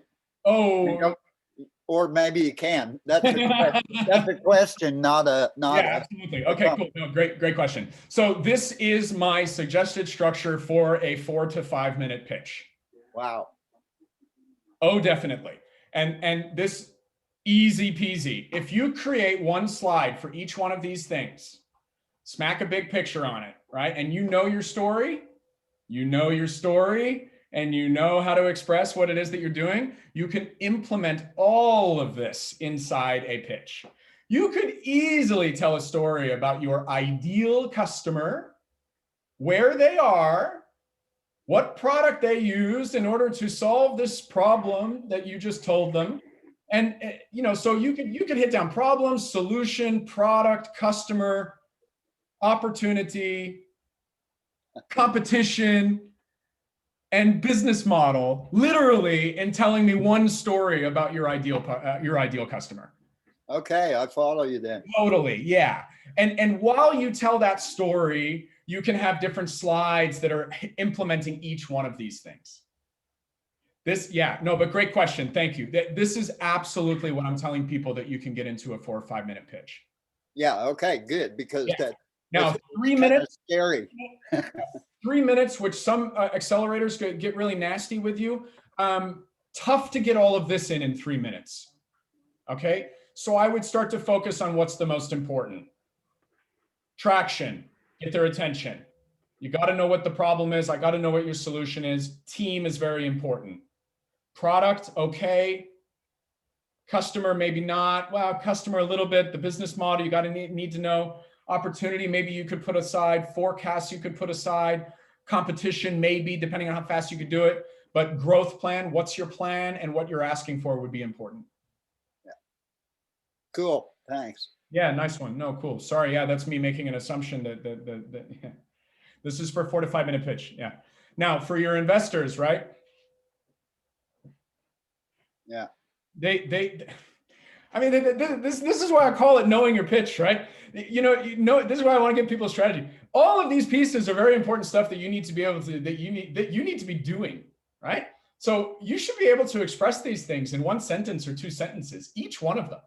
So yeah, I think this stuff goes into your investor presentation or your investor meeting.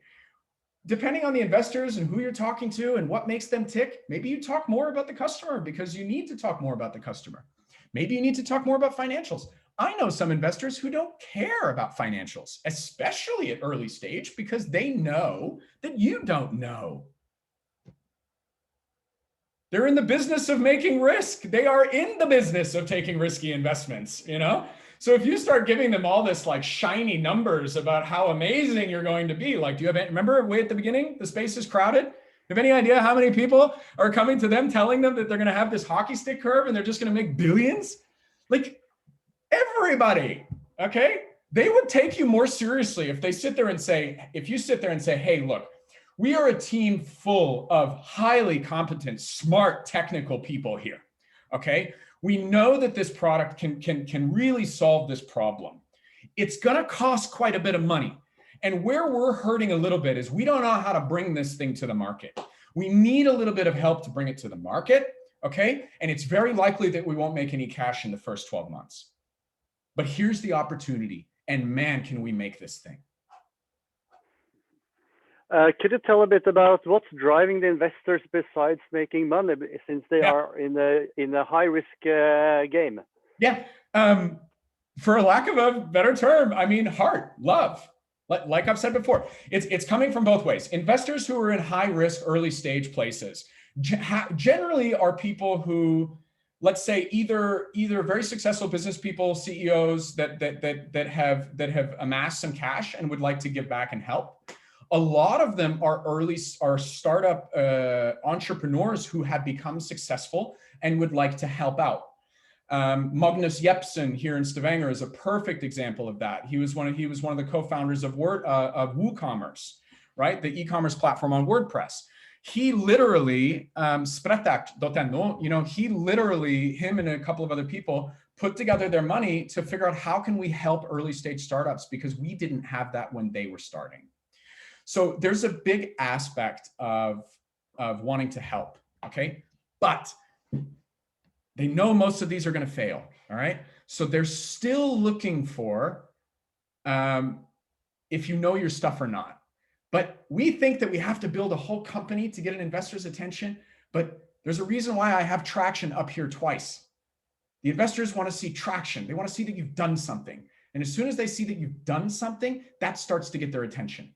There is a huge difference between 0 and 1. Most companies, most startups are messing around in this 0 place for way too long. And they're careful to get to 1 because they want it to be perfect. It's a very Norwegian thing to do. It's a very, very Swiss thing to do. It's a very Nordic thing to do. Okay. We want to be perfect and then we get going. Okay. I'd rather you be semi less perfect and get something out into the market. That's what gets their attention. Yeah. There's a long answer. Does that help? Yeah, thanks. Yeah, cool. And team, by the way, being consistently one of the top things that investors are looking for. Team. Are you coachable? Will you be willing to move and change your product? Are you able to, is your team able to move around to different market conditions if needed? Can you handle your shit on stage by taking a deep breath and not flipping out? Right? These are the different things that they're actually looking for. Yeah. Can I say something? Yeah, please go ahead. I tried to raise my hand on the digital hand, but it's okay. I didn't want to put my camera on because I have a messy kitchen behind me. Please tell me. I just want to say that I joined the fundraising for startups through Innovation Norway. And then also we learned a lot about what investors are looking for, what documents to have ready. And I really like how I had a pitch training with you also through CoWorks in Kristiansand. Cool. And really like your advice are so good. And then this is really good information on how to structure it for, to get that meeting or to get introduced to customers or partners. And then I met this Melinda Elmborg through the fundraising for startups, and she opened a online learning platform on what investors are looking for, especially venture capital VC investors and different type of investors, and then what you need in those pitch decks. Sure. So there are definitely different types of pitches, like you say, and know which ones and what to include in which type of pitches. So if you Google Melinda Elmborg, if you really are looking for investors and how to talk to investors, she will give you a lot of advice. Nice. Yeah. Super Cool, thanks for that. Yeah, awesome. And you said VC there too, right? So there's even a difference between trying to get early stage investment, a little bit of seed cash, and then getting investors and then VCs. This is a whole nother world as well. Yeah, and she also explains that quite good. So when I saw her presentation, I was like, oh my God, why didn't I know this? Like last time I went to the summit, because I just didn't know who I was talking to and what they are and when I should talk to who. And when you mentioned now, I know some investors that don't really care about these numbers. I'm like, I would like to know who they are because I need to talk to them.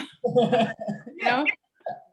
So you can find some of them. I mean, you just gotta, this is why I'm trying to give you a strategy. This is why I'm trying to say very simply, it might sound simple, but what's your story? Who are you talking to? Right? And what are you trying to get out of it? Yeah. Right? Here's a structure, play around. You have to figure out which pieces work and which pieces don't. And there's no algorithm to this. Yeah. If somebody would like, I actually have, pop me a note on LinkedIn. I'll be happy to send you I actually was a part of a VC investor deck little course. And I have a deck that I can send you for VCs. It looks horrible, but it's got all of the different metrics and all the different things that a VC would be looking for. And again, it's not fundamentally different than this, but it's got a lot of extra information that you need to think about. Yeah. Oh, this is awesome. Any more questions? How are we doing on time? I see 7 minutes on the bottom. Someone want to tell me how much time we have? I can't see a clock on my computer. Let me tell you, it's 10:30. 10:30 right now. Okay. Yeah. So one fun thing about learning how to make your pitches and your slides is a neat tactic is to figure out I have actually 7 more slides, but in terms of interest of time, right? Sometimes you can modulize your pitch to start to say, hey, the stuff at the end may not be all that might not be all that important. Same kind of strategy that you would do at a polar bear pitch. So I actually have more slides, but when we run out of time, then I'm cool with it, right? I wanted to go through the stuff that was really important. I'm happy to go through them if y'all want to hang out. It's just a few little quick design tips, but I can take a vote. If you guys want to keep going, I'm happy to keep going. There's a question. Yeah, go ahead. Okay. Which kind of, let me say, design presentation for a pitch you recommend? Because, right, it's a lot of text, less text, Yeah. more image, you know what I mean? So. No, perfect. Okay, can I, so the reason that the next 7 slides are actually, I wanted to give at least everyone on this session my like top things to think about on inside in terms of design. So I can just walk straight through these if you guys want to do that. Is that cool? Yes. I want to honor your time. If you do need to go, I love you. Please rock on. I'd love to see you tomorrow. Lots of more tips. I have some fun stories there. Really come. I can save you a lot of stress of some certain key little tips. Okay. Cool. Okay. Good question. I'm gonna go. Let's attack it. Okay. Here. Yeah. It's right here. Yeah. So now these design pillars, okay, this is for your pitch version of your presentation. Okay. README version is, like I said, much different. But the guidelines and what we're trying to accomplish is still pretty much the same. Okay. But this is for your pitch. All right. Design pillars for your pitch. 1, remember, I'm a very complicated person here, so I'm going to make it very complicated for you. Make it readable. Did we read that? Perfect. Yeah. Okay. This is one that I see a lot of people screw up. Okay. You must make it readable. Okay. You've got to make it simple. Okay. Readable, simple. 3rd, obvious. A lot of people can do the readable and the simple part. Okay. But the obvious is a really important point. All right, and I'll hammer this here a little bit, okay? Readable, simple, obvious, okay? Let's take this wonderful picture from Preikestolen, and we say, make it readable. So big, simple fonts, all right? I'm using between 100 and 150 point font in a super simple font, okay? Readable, big, simple fonts. No fancy pants. Okay? Yes. Are we getting that? Are we seeing that? Yeah. Okay. All right. Nothing fancy here. All right. Let's take the same picture. And I said, oh, but I want more of that picture up on the slide. So let me move the text around. Yeah. Orange is a little bit tough to read, right? Orange is a little tough to read. Okay, cool. Let's try again. Let me change the font and change the color so that this matches my branding of my company. But I still really want to stick to this Preikestolen. Okay. How many people have seen slides like this? Okay, yeah. I mean, they're funny, but you know what's funnier? Like, you know, I see this in high school. In high school, you can see it. Yeah, you get away with it, you know. But you know, on a big presentation, this just doesn't fly. Okay. So if I just zoom in on that picture a little bit and I create a little bit of contrast on the picture in the back, I can still. That's all I did, right? You can see here it's zoomed out.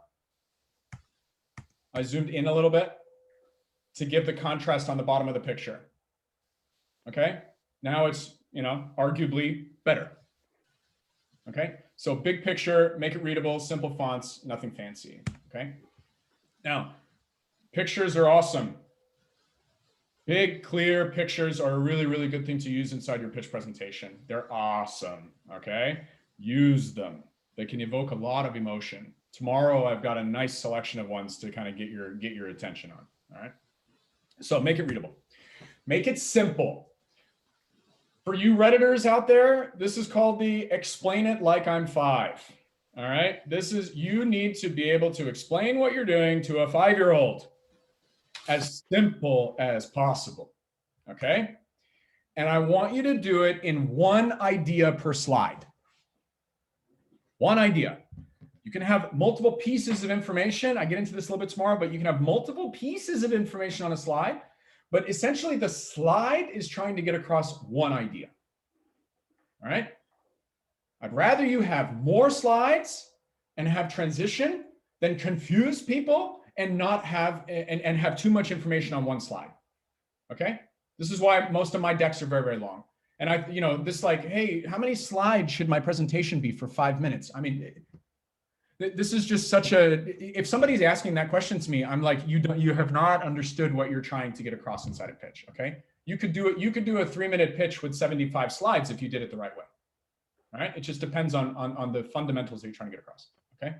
Now, sometimes we have things like we want to do little screenshots and show a process. So this was from Uber's original pitch deck, where they're just doing the process. Now, if I showed you all 4 of these at the same time, what do?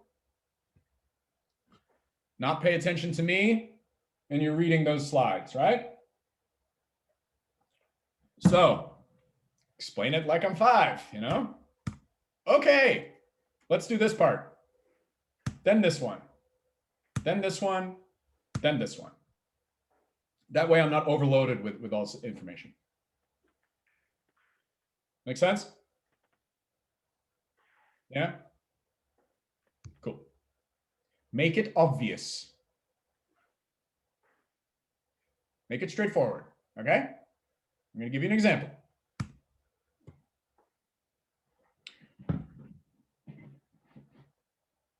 How are we doing? What am I trying to tell you? I have no idea. I have no idea. Exactly. Good. Other than to try to get you to do one idea per slide. Okay. This is way too much information. And I have literally seen startups they whip up a slide like this and they'll go through every single line. And you'll even notice there, I think it says like, oh, and by the way, we'll have a holiday blackout. So the web store will be closed, which means our iOS app development will also slow down, you know, as if that's an important part of information that we're trying to get across. Okay. This is way too much information. We cannot process it. And you know, the thing is that if you throw up something that someone doesn't understand immediately, they feel stupid. They feel dumb.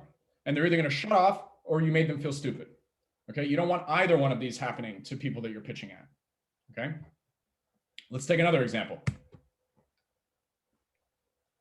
How many people have seen slides like this? The little roadmap slide, right? We're going to take over the world in 5 years slide. Yeah. Lots of information, etc. Okay. Now, you could argue, and I would probably be like, okay, you could bring each one of these years in as a transition. You could do that, but you would probably want the text down at the bottom much bigger as you did that, right? So you're trying to tell a story as you're going through this roadmap, okay? I'm okay with that, right? So the idea that you're trying to get across here is that here's our roadmap, this is what we're doing, and you're giving the individual little steps, right? I just saw Zhao. Could you give an example of the size of the idea per slide you're talking about? Okay, yeah, Zhao, give me a second. Yeah, I'll mention that. So you can bring this into different transitions here, okay? But I think this is a really good example because if you notice at the top, it actually says milestone timeline infographic for business presentation. Like you can go buy this stuff, okay? Be very, very careful with the templates that you are buying online. There are many good templates, okay? But most of them are trying to spend more time looking sexy than actually looking functional. All right, this one would be an example of me. This looks good. Yeah, it might look nice on a slide. This could be a good looking slide, for example, to have inside your README version, right? Because it's clean, it looks nice, it's colorful, it's pretty easy. If I read it each year, then I've got an idea of what's going on. All right, fine. Good example maybe for README. But for a pitch me, it's like, yo, look at how small that stuff is. And it's just, you're giving me 6 years of information, like way too much. Okay. So be careful with some of the templates that you might be buying online. But that's not to say don't go look for templates. There's a lot of good stuff out there and a lot of good design that can help you out. All right.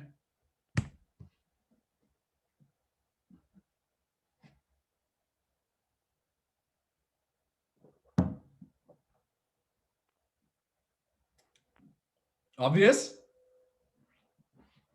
Yeah. You want your slides so that if I look at it, I'm like, ah, I get it. Or I can need to process for 2, 3, 4 seconds, maybe. I get it. Yeah. Pictures can do that really well, right? This picture is obvious. Yeah. You're trying to get a point. Now you can be making multiple different points around this, but there's an obviousness to what you're trying, what you're trying to get across. Okay.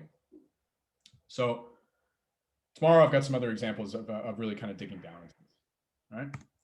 So make it readable, make it simple, and make it obvious. All right. Those are your kind of 3 defining design pillars. Alexandra, does that help you enough for today? Or did he go off the call? Okay. Which gets me to a tip, which I'll have more of these tomorrow. Okay. 1 tip, start building a stock library, please. Really. Okay. The iStock and Shutterstock are paid. So paid licenses for content. I've actually paid for quite a few pictures here. They're so good to have because pictures really, really start to help give across a brand identity. Okay. Pexels and Unsplash are free, license-free, free to use, commercial-free, rock on, big images for you to use. Okay. The bigger, the better, higher resolution. Always download the highest resolution that you can get, because I guarantee you on the TV and the presentation that you're going to do 4 years from now, it's going to be some sort of like 12K TV, and your little 1080p today is going to look like 20% of that screen, and it's going to look blurry when you blow it up. All right. This is what happens with all those cool pictures we send each other on Facebook Messenger and Telegram and WhatsApp, like today, because in 3 years, it's going to look like real shit. All right. So it's just not good. All right. So try to keep this high resolution. Illustrations make you more unique. Totally, man. Use illustrations. You know, tomorrow I call this big media, right? Use big media. It might be big pictures of your product. It might be big pictures of backgrounds. It might be illustrations. Make it big, make it high res, make it look sweet. But you're absolutely right, man. Illustrations are super cool, especially if you use like a Remarkable or an iPad and you've actually used your own handwriting to draw something really cool or to design something. Awesome. Really, really good. Yeah. Okay. But really don't be shy to spend a little bit of money on licenses. I really think that's key. In all the presentations here that I've done over these 3 sessions, I went a little bit nuts because I was trying to have fun with pictures, but I spent about 450 kroner. 450 kroner for a whole bunch of pictures that I now own the lifetime license for, right? And that I can use in commercial, social media, presentations, et cetera, et cetera. They're mine, okay? One thing to be very careful that I did actually figure out, on iStock and Shutterstock and most companies where you're buying licenses for photos, you do have the option of paying a monthly subscription, which might look good because it's cheaper, but the little fine print is like your license only covers you for as long as you are paying for your monthly license. Okay. So yeah, exactly. Because I was trying to figure out what the silver lining was of why this stuff was cheaper. And that's why. Okay. So I buy credits like on iStock, and I buy the license for the picture. They're usually somewhere between 40 kroner or 60 kroner or something like that. But then I've got it and it's mine. Okay, and I can use it. So just be a little bit careful with those. Yeah. Cool. Know your pitch, that story, the audience, the goal, right? And all of this stuff here. You see all those questions that are coming back and forth. It's like, what's the mixing and the matching, and how do we practice this, and what piece do we put where, and what do we focus on a little bit more? And I wish I could give you an algorithm, but I can't because we're human.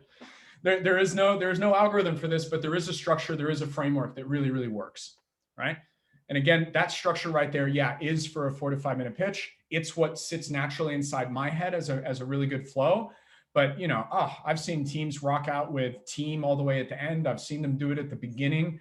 I've seen people fly out talking about the solution first, right? I mean, there's no right way to do this. You're just trying to get across a story. So whatever it is that you need to do to get it across. But ultimately, those pieces need to be in there. What kind of driving force are the investors looking for in the team beyond making money? That the team, okay, so what comes to mind is one, that you're coachable, that you actually show that you're able to pivot and move. This is why I think it's always a good idea to don't hide failure inside your pitch. If you actually had a pilot project and you learned something, that's a very good thing to share, especially if it changed your product. Yeah, investors are looking, they like the why story because they want to know, are you in this for the long run? Are you in this for the right reasons? If you're just in it for money, then they're not going to be with you, because they're also not just in it for money. They do want to make a return just like you want to make a return, but that's not why you're doing it. So I would say the team's ability to be coached, the team's ability to rock as an entrepreneur, the team's ability to change, you know, in the environment, in a product, in the market. Does that help? Does that sound reasonable? Yeah, thanks. Yeah, cool.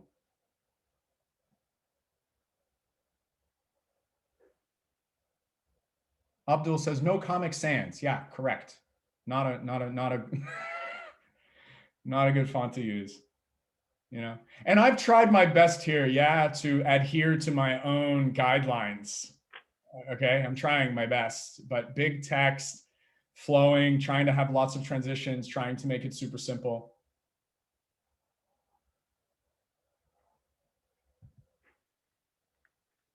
Am I missing? Let me just see if I'm missing any questions. Cool, huh? That's startup action. Okay, cool. I'll check that out.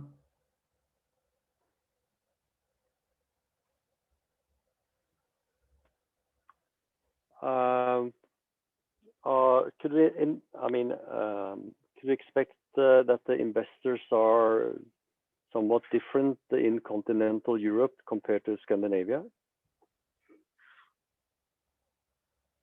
Where are you thinking in Europe?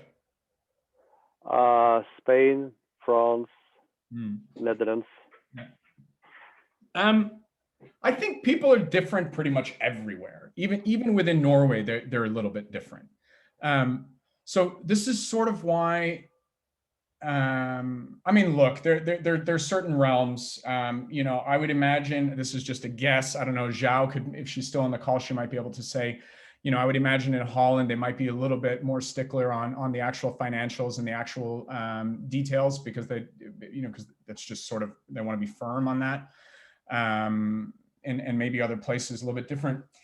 I don't know. I think that's a tough question to answer like that, because I think that everyone is a little bit different. What I like to have is that create a conversation, create a relationship, try to get people's attention, and try to figure out what it is that they want and what it is that they want to hear, and adjust from there. We can't treat everybody the same way, but the fundamentals of your startup, the fundamentals of what you're trying to get across, those don't change much, you know? But again, that's where I think certain people might ask you for certain things. You know, there might be certain market things that they're trying to figure out. Like if you were going to Holland and you said that you were launching in Holland, you know, it's very likely that Dutch investor might be like, well, have you done a market analysis on these companies, because they're actually quite big here, and how do you compare, and how do you think you're going to overtake their market? But again, that would be something that they would express to you, and that you would then need to go hustle and put together. What's their timeline on investment? What's their exit strategy? Depends. I mean, really, it depends on them. But normally, generally, I mean, everyone's looking for a 10x. They're looking for a 10x exit for the most part, right? So if you're trying to mitigate the risk of the risky investments, then you need to see a 10x growth in the company. Some want to see that in 5 years. Some are okay in 10 years. It's really tough to say. Yeah. Thank you. Yeah, I wish I could give you a blanket answer on that one, but it's just tough to say. You know, but again, right? These are good questions to when you're in a conversation with an investor to start to ask. Instead of us thinking that we need to create everything perfect and then send it across because we've hit all their boxes, send the fundamentals and then start being curious with them, so that you show them, hey, we really want to make sure that we're giving you the information that's helpful for you to make money, for you to make for us to reduce the risk for you, right? Mhm. Yeah. It's all about risk management, really. That's why the investors are looking at team, because the more solid the team is, the less risky you are as a company, right? So it's really risk management.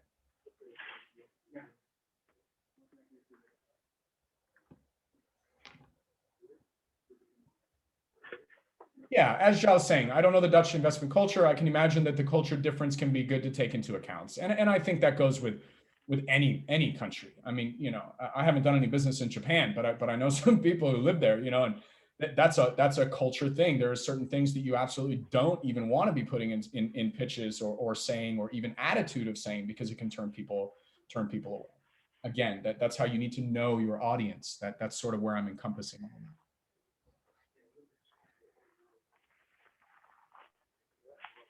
Yeah, more down to earth. That's sort of what I was trying to say, Joe. Down to earth, but no bullshit, I would imagine.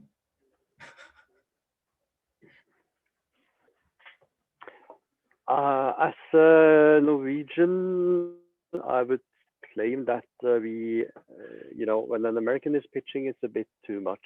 Yeah. You understand what I mean?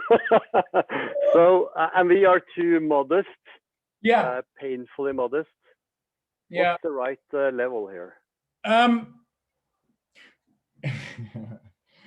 This brings up nice discussions that I've had here with many younger investors, older investors. You know, I think there's something to be said with age. I think there's something to be said with, yeah, I understand the modesty. I understand. Well, here, let me give an example. So I think there's something to do with accent. So the fact that I sound American and that I'm coming across with this American kind of energy can make people maybe a little bit turn off, is what you're saying, from a Norwegian investor side. It can work both ways. Huh? It can work both ways. In terms of what, from the American investor side? No, I mean, I think it's good. Yeah. I think actually, no, let me rephrase my question.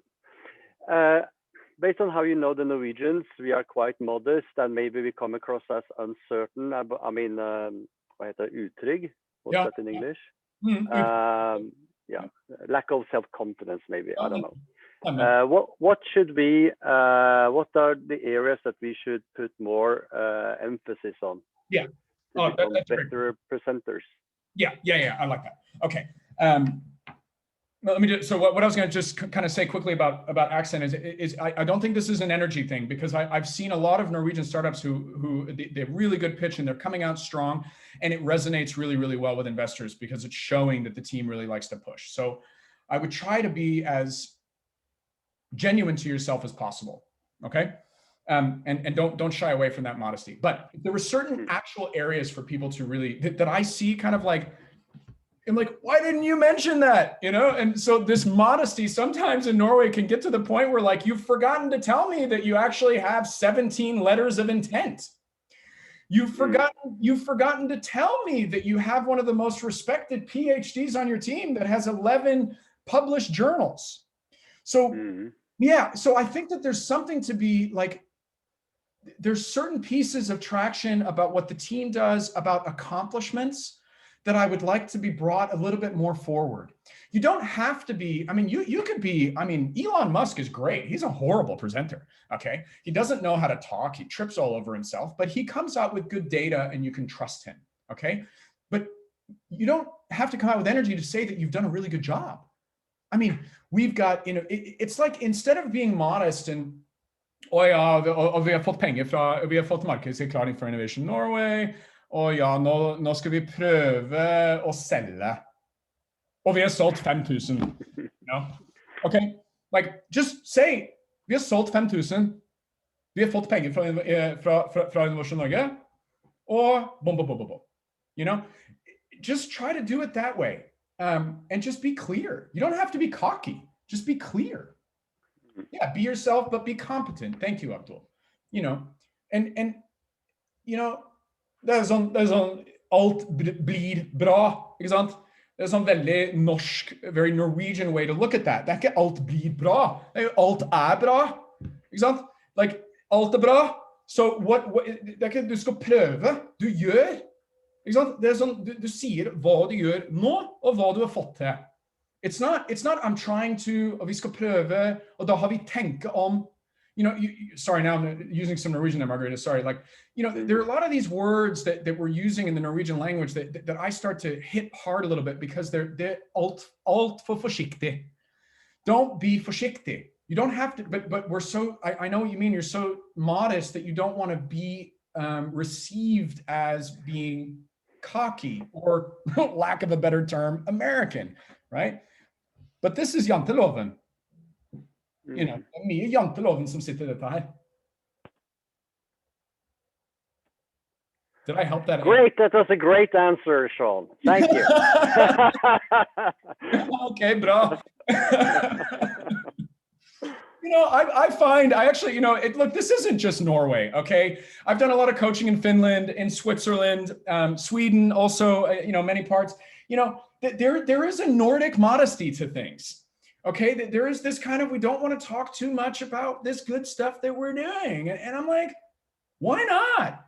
You're just dedicating your life and your world into your startup and what you're doing. And you're doing so much cool shit. Like, why not? If you don't talk about what you're doing well, then I don't think you've done anything.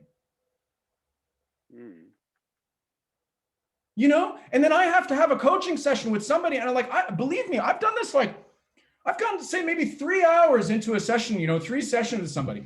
And I'm like, wait, so hold on. You've written 2 books in this subject?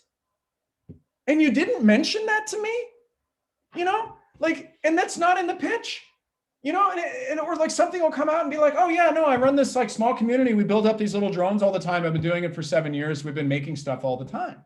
I'm like, and you're a mechanical engineer and you haven't told me this? So there's a lot of things that we need to, it's not about showing off. It's just simply your shit. Be okay with it. And you don't have to do it the way I do it. I know I'm high energy. I talk loud. I'm here, but you can come across just as genuine, just as strong in a super sort of you know what? We've been working on this for a couple of months. We have 27 letters of intent. We have raised our Facebook page to 10,000 people. Our community has a 17% engagement rate. And we're looking for 50,000 kroner right now, just so that we can get this prototype built. And by the way, we actually built a small little prototype with cardboard paper. We went to some events and they validated that it was actually functioning and works and solves the problem. Okay. That's validation. Share it. I might express it differently, but just if you're doing it too, it doesn't matter. Slow, clear, nice, easy. Go for slow, clear, nice, easy, but make it genuine. We're too good at doing this, fighting. The part of the risk management thing is to show at every step that you have validated whatever it is, right? So you'll notice here that, and I've played around with this, you'll notice here that I don't have validation up there. And the only time I mention it is in traction on the second one. The reason I don't do that is because, like what you just said there, I need to have validation for every single piece of this pie list. Do you? I would ask you, right? All I need to understand is that your product solves a problem and you are able to make it. I need some validation, that's where the most validation is. Will somebody actually buy this product? Does this product actually solve the problem? Most of the rest of the validation numbers, your competition, your growth plan, the opportunity, a lot of those numbers are things that you can go and get. Business model is basically validated because really, unless you're trying a brand new circular material as a service model, which actually we do have some companies here that are working on that. Unless you're doing some sort of new business model, you don't really need to validate your business model. You need to validate problem. Hey, there's a great video. check out on YouTube. It's called The Jobs to Be Done.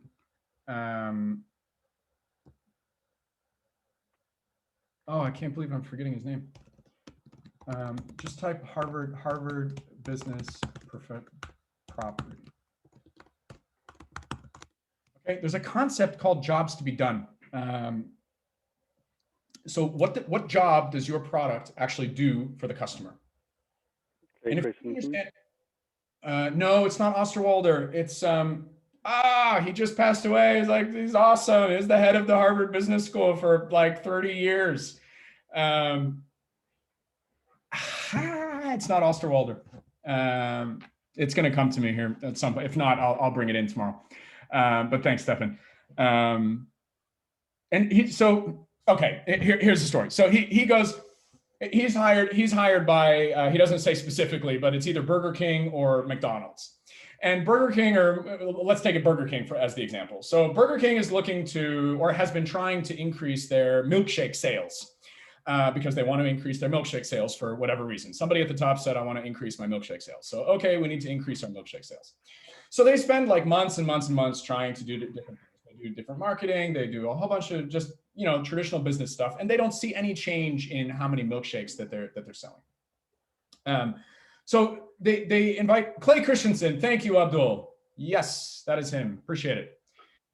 So they get Clay involved in this whole thing. And he's like, oh, yeah, can you help us figure out how we need to sell some more milkshakes? We really want to sell some more milkshakes. He's like, okay, fine, no problem. Okay. So Clay does what I want you to do. And this is what's validation. Clay, literally, him and one other person from his team or however many, whatever he does, goes down to a Burger King. And he just sits at the Burger King and takes notes and sees what he views and observes and, kind of like sees what's going on, right? So over, I don't know, a little bit period of time, he starts seeing that there's actually quite a few people that are coming early in the morning to the Burger King, ordering one milkshake in the drive-thru and then going. Okay, so this is one of the first things he started to observe. Okay, so now sure, the data could have been pulled out from this, but there's something about observing the actual place where this is happening. So then he starts asking these customers different things. He's like, cool. So I've noticed that you've gotten a milkshake and morning, et cetera. And he asks the question. He's like, if you hadn't have bought a milkshake this morning, what would you have bought? Right? He starts asking this question and he gets different answers. So somebody says, well, sometimes I buy a banana, okay? But the banana is messy to peel. It takes 2 hands, right? And it's messy and it creates trash and and I don't feel full by the time I'm at work. Somebody else says, well, I buy a Snickers bar, okay? And that makes me feel full. I can eat it with one hand, but I don't know, it's packed with sugar and it's just really, really not my best option. So I think it was a banana, Snickers, and then, it was so sometimes I buy a donut, okay? And the donut tastes really good and I can eat it with one hand, but it's all crumbly and it makes a mess. And then I'm still hungry when I get to work, right? So he does this over and over and over and over again and starts to figure out that these people are actually trying to buy a product that they can hold with one hand, that makes them feel full when they get to work, and that lasts the whole duration of the trip to work. They're like, oh. So then all they did was change the marketing of the milkshake to express how, hey, this milkshake is really nice and thick and it's going to last the whole trip to work. It's going to make you feel full. And this is what you want first thing in the morning. Yes, this is America. And yes, this worked. Okay. But this whole idea of what job did that product do? And that I want you to validate.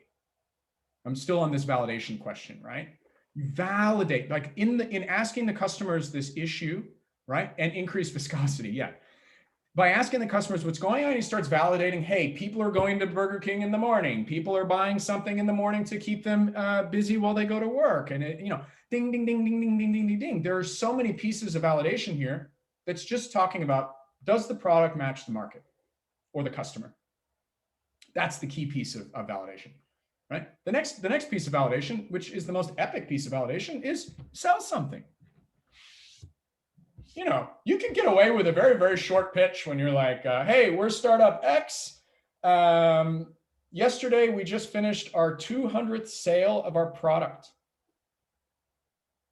Or let's say 2,000, I don't know, some big number, 50,000 sale. We're now looking for $3 million in order to build a new plant in et cetera, so that we can increase this by 350%. We'd love to talk to you.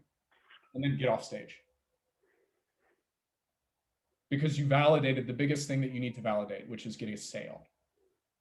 The earlier you are in your process, the more you need to validate all these different pieces. The later Can you you are, say, sorry. No, go ahead. Okay, what's the scope of validating a product? Is it also the, one thing is the product or the solution itself. Another piece could be, is it scalable or not? When are you going to make money? Blah, blah, blah, blah, blah. Where does the validation end? It never ends. It never ends. But the validation for the product would be, you know, does it solve the problem? Can you make it? Do you have a partner in place that can help you make this thing? How do you make it would be the validation probably on product. Your growth plan, roadmap, et cetera. The pieces of validation would be your milestones or what you've accomplished on that roadmap as you go. And then sales. You know, actually selling something validates just about everything, right? This is why the Innovation Norway stamp is interesting. Because as soon as somebody gets a Markedserklæring in Innovation Norway, it means on some basic, and I mean basic level, that you have covered at least these pieces that are here, or at least have indicated that you're thinking about them. Which stamp is that from, Ian? In Innovation Norway. Yeah, what's their, sorry, I lost you. Markedserklæring from Innovation Norway. Oh yeah, okay, yeah. Yeah. But all that means is that you've thought about these different pieces. You haven't validated them, right?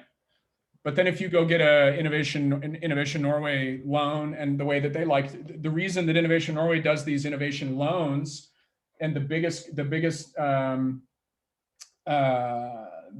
that they look for to match these loans with you is, do you have another partner? Do you have another supplier? Do you have other people together with you, developers that are coming together? Because that's what they use to say, hey, those other partners are joining you because they believe you and you're validated by them. That's why Innovation Norway likes you to partner up, because it's valid. Cool, thank you. Right? It's just like, you know, do you need to validate all the shops in the world and why they would want your product? Or can you just tell me that you've got 5 shops that have written an LOI with you to say they'll hold your product? You see what I mean? There's sort of different levels of validation. And I'm sort of very like, go get the solid validation. Go get somebody, show me a slide of 5 logos of 5 restaurants that have said that they would love to use your new awesome lettuce that grows 10 times faster than anybody else when you're ready, you know? Yeah, try to validate through other people and other data. Basically, they're trying to get information they're looking for. Yeah, and that's the discovery process. You know, and that's an area that I really, this is why I like helping out early stage quite a bit. You know, this feedback, this asking for feedback, getting customers to talk to you, going in, you know, it's like if you have an idea that you want to take restaurants, for example, you want to go into restaurants, you know, I don't really take you seriously unless you've told me that you've actually walked outside to all the restaurants in town and have started a conversation with every single one of them. Right? And this is what's so funny. I think everyone thinks that that's the difficult part. And I'm like, yeah, but it's not, because what happens is that you're going to find, you're going to learn very quickly if there's something that they all have in common. And if they all have something in common, then that's the thing that you can solve. We're just always looking for validation for the thing that we want to do. It's much easier if you actually you're like, hey, you know, to be an entrepreneur, it's like, hey, delete the deck, delete the product, delete everything inside your head, basically, and say, hey, I think there's an opportunity in restaurants for a certain type of product. Go talk to them. You know what you might find out? 85% of them said, hey, you know, actually that thing that you think is a problem is not a problem. But It would be really cool if you could solve this problem. And then when somebody says that, you're like, oh, well, does everyone else think that's a problem? And then you go back to all of those restaurants again and say, hey, you know, I've got an idea, I've got this sort of problem that I think somebody has. Do you also have this problem? What if 100% of them say that's a problem? You see, then you can create a product that just solves an immediate problem.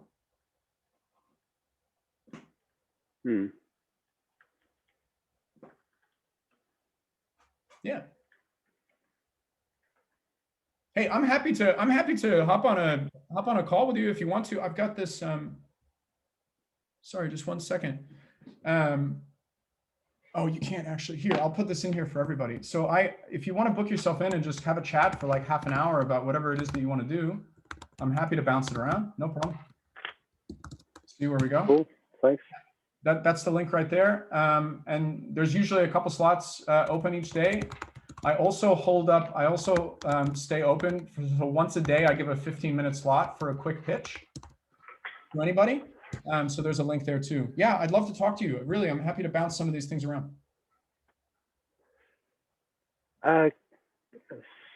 Sorry, excuse me, the rest of the audience, if you get tired of hearing my voice. My final question for today. No problem. That's okay. Yeah. I mean, in the old, if you think 10, 20 years back in time, things are moving quite slowly, right? You could create a static business plan and what have you not, right? Now things are moving very, very fast.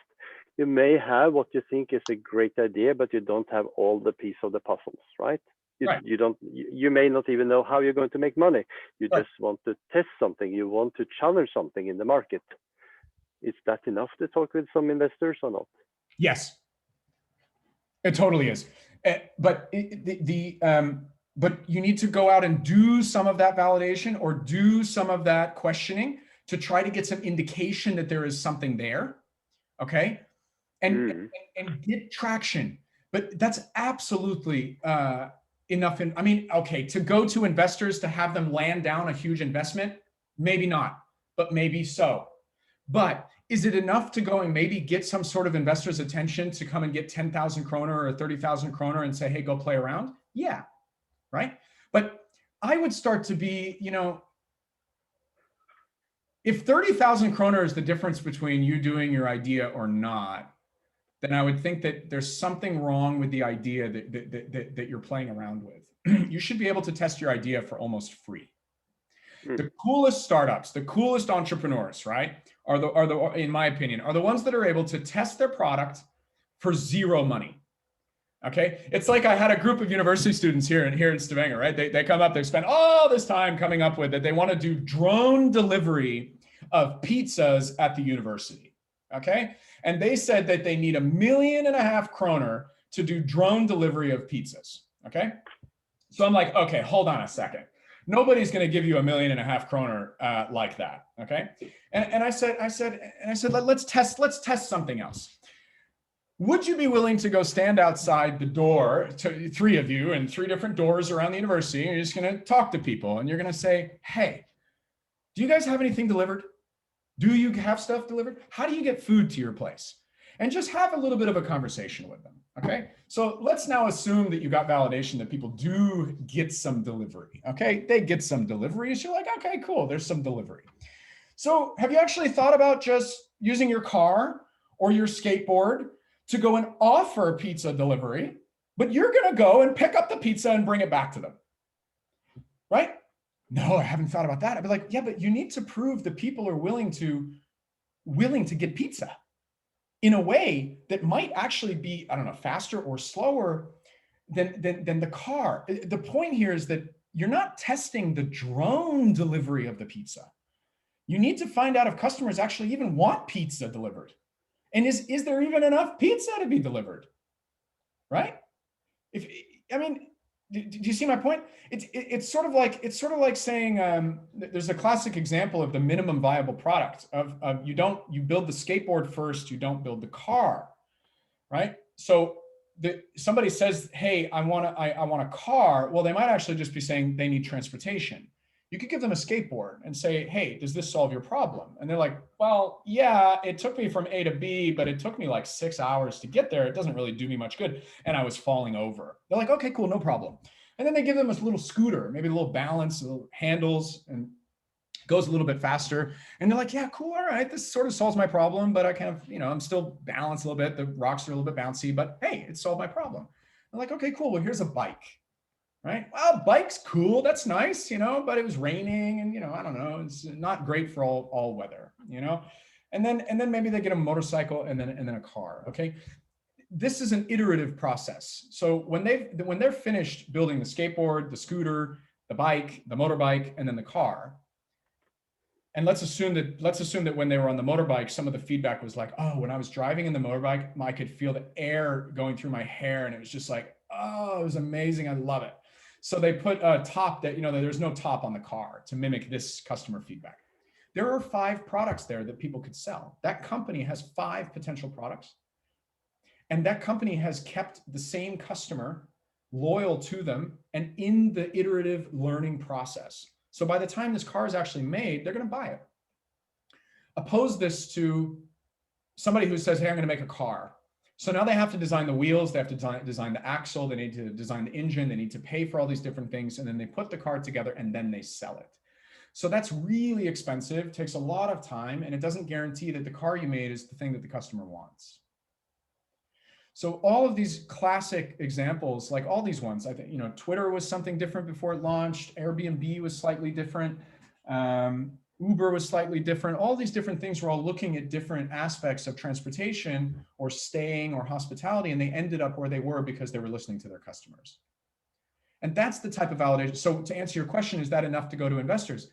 If you can express to them and show them that you are thinking like an entrepreneur, which in my humble opinion, we are not doing a very good job in Norway at all of doing this early validation. Yeah, if you can show people that you're actually thinking like an entrepreneur like that, yeah, I think you've got a lot of legs to go with, because then you keep them into the loop of the conversation. This is a lot better than people who go get money from Innovation Norway, sit in their co-working space for 6 months and 12 months and don't do any validation. Which I know many of them.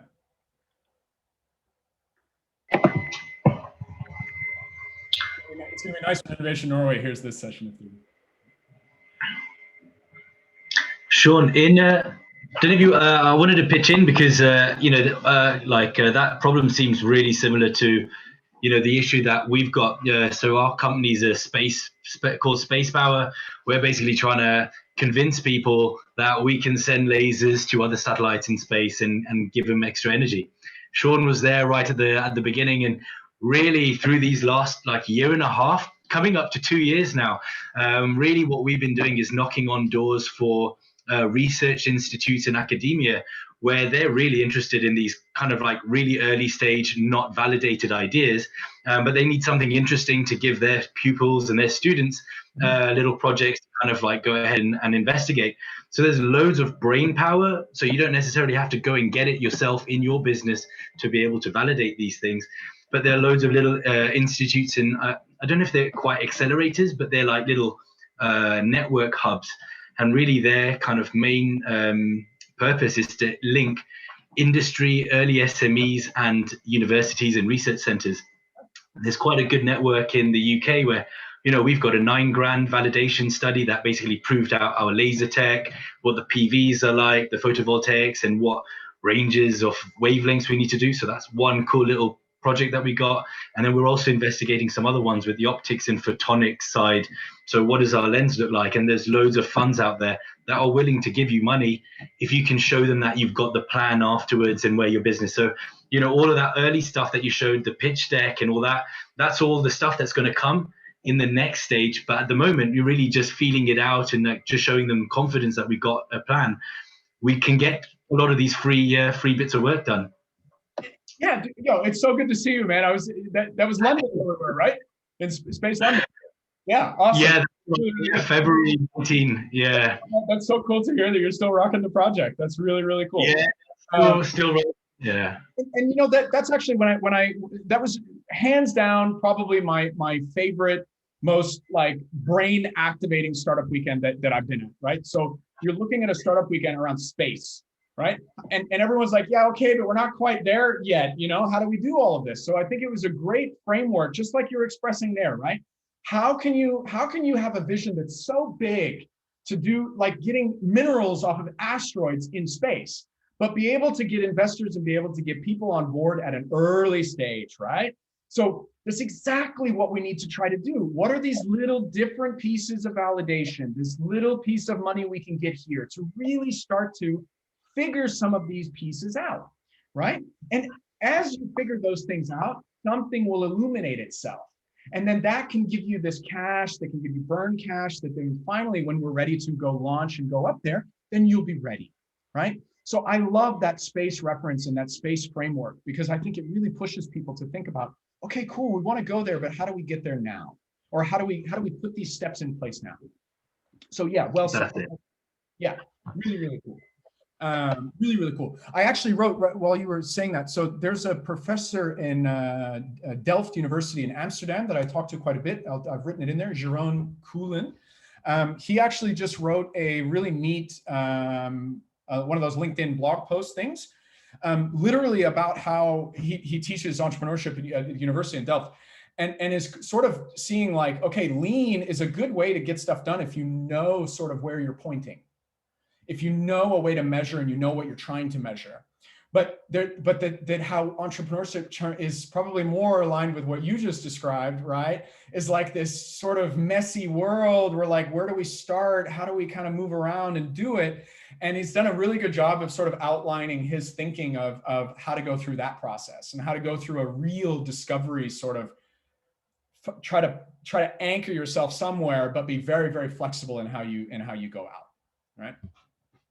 So yeah, I would check out that little LinkedIn post. He's super cool. I think I spelled his last name. No, brilliant. These are really, really good questions. Yeah, so cool to see you. You'll be on the call tomorrow too? Come on. Yeah, cool. I really love that. I really, really, really love that startup weekend space. That was super cool. It was, yeah, super refreshing, and I really I'm enjoying these. I'm enjoying this the pitch training as well. It's because it's a different world, you know, like trying to do it online versus with people. Face to face, you've got a lot more interaction that you can get out and squeeze out. But here, your presentation really is the focus. So I can see why you need to really like polish that up a lot more. Polish it up, cut it down. But I sort of, that's why I say know your pitch. I sort of like to, you know, cut it down to the point that you actually don't need your slides. And I've got a super epic local story here for how that can be done, and I'll cover that tomorrow. Yeah, in action. Brilliant. Stefan says, very cool. I would invest in the lasers. There you go. Stefan, meet Kaval. Yeah, just send me your bank account details and we can get it sorted out. Send me your email address so we can have a meeting and I'll pitch it to you. Exactly. Yeah. Only after the course though. So. Stefan's a good man to know. You should definitely let him know what you're doing. Absolutely. Cool. Yeah, will do. Cool. All right. Are we good for today? Yeah? Sure. Thank you. Excellent. Really, really nice. That was a fun session. I'm happy I made, yeah, this is nice with question and answers. Good. Humble answers. Yeah. You know, it's always the, you know, Techstars, I don't know if you know, Techstars, you know, basically builds all of their knowledge around nothing that they know, actually everything that everyone else knows, just all their mentors. And it's about just giving you that mentor madness, right? At Startup Weekend, where you have so many different people giving you different perspectives. A lot of my answers are some, you know, my perspectives, but what I'll tell you what, that structure of a pitch and those pieces that need to go in there, there's not much movement around that. Those are the pieces that need to be in there. What order you put them in is a different story.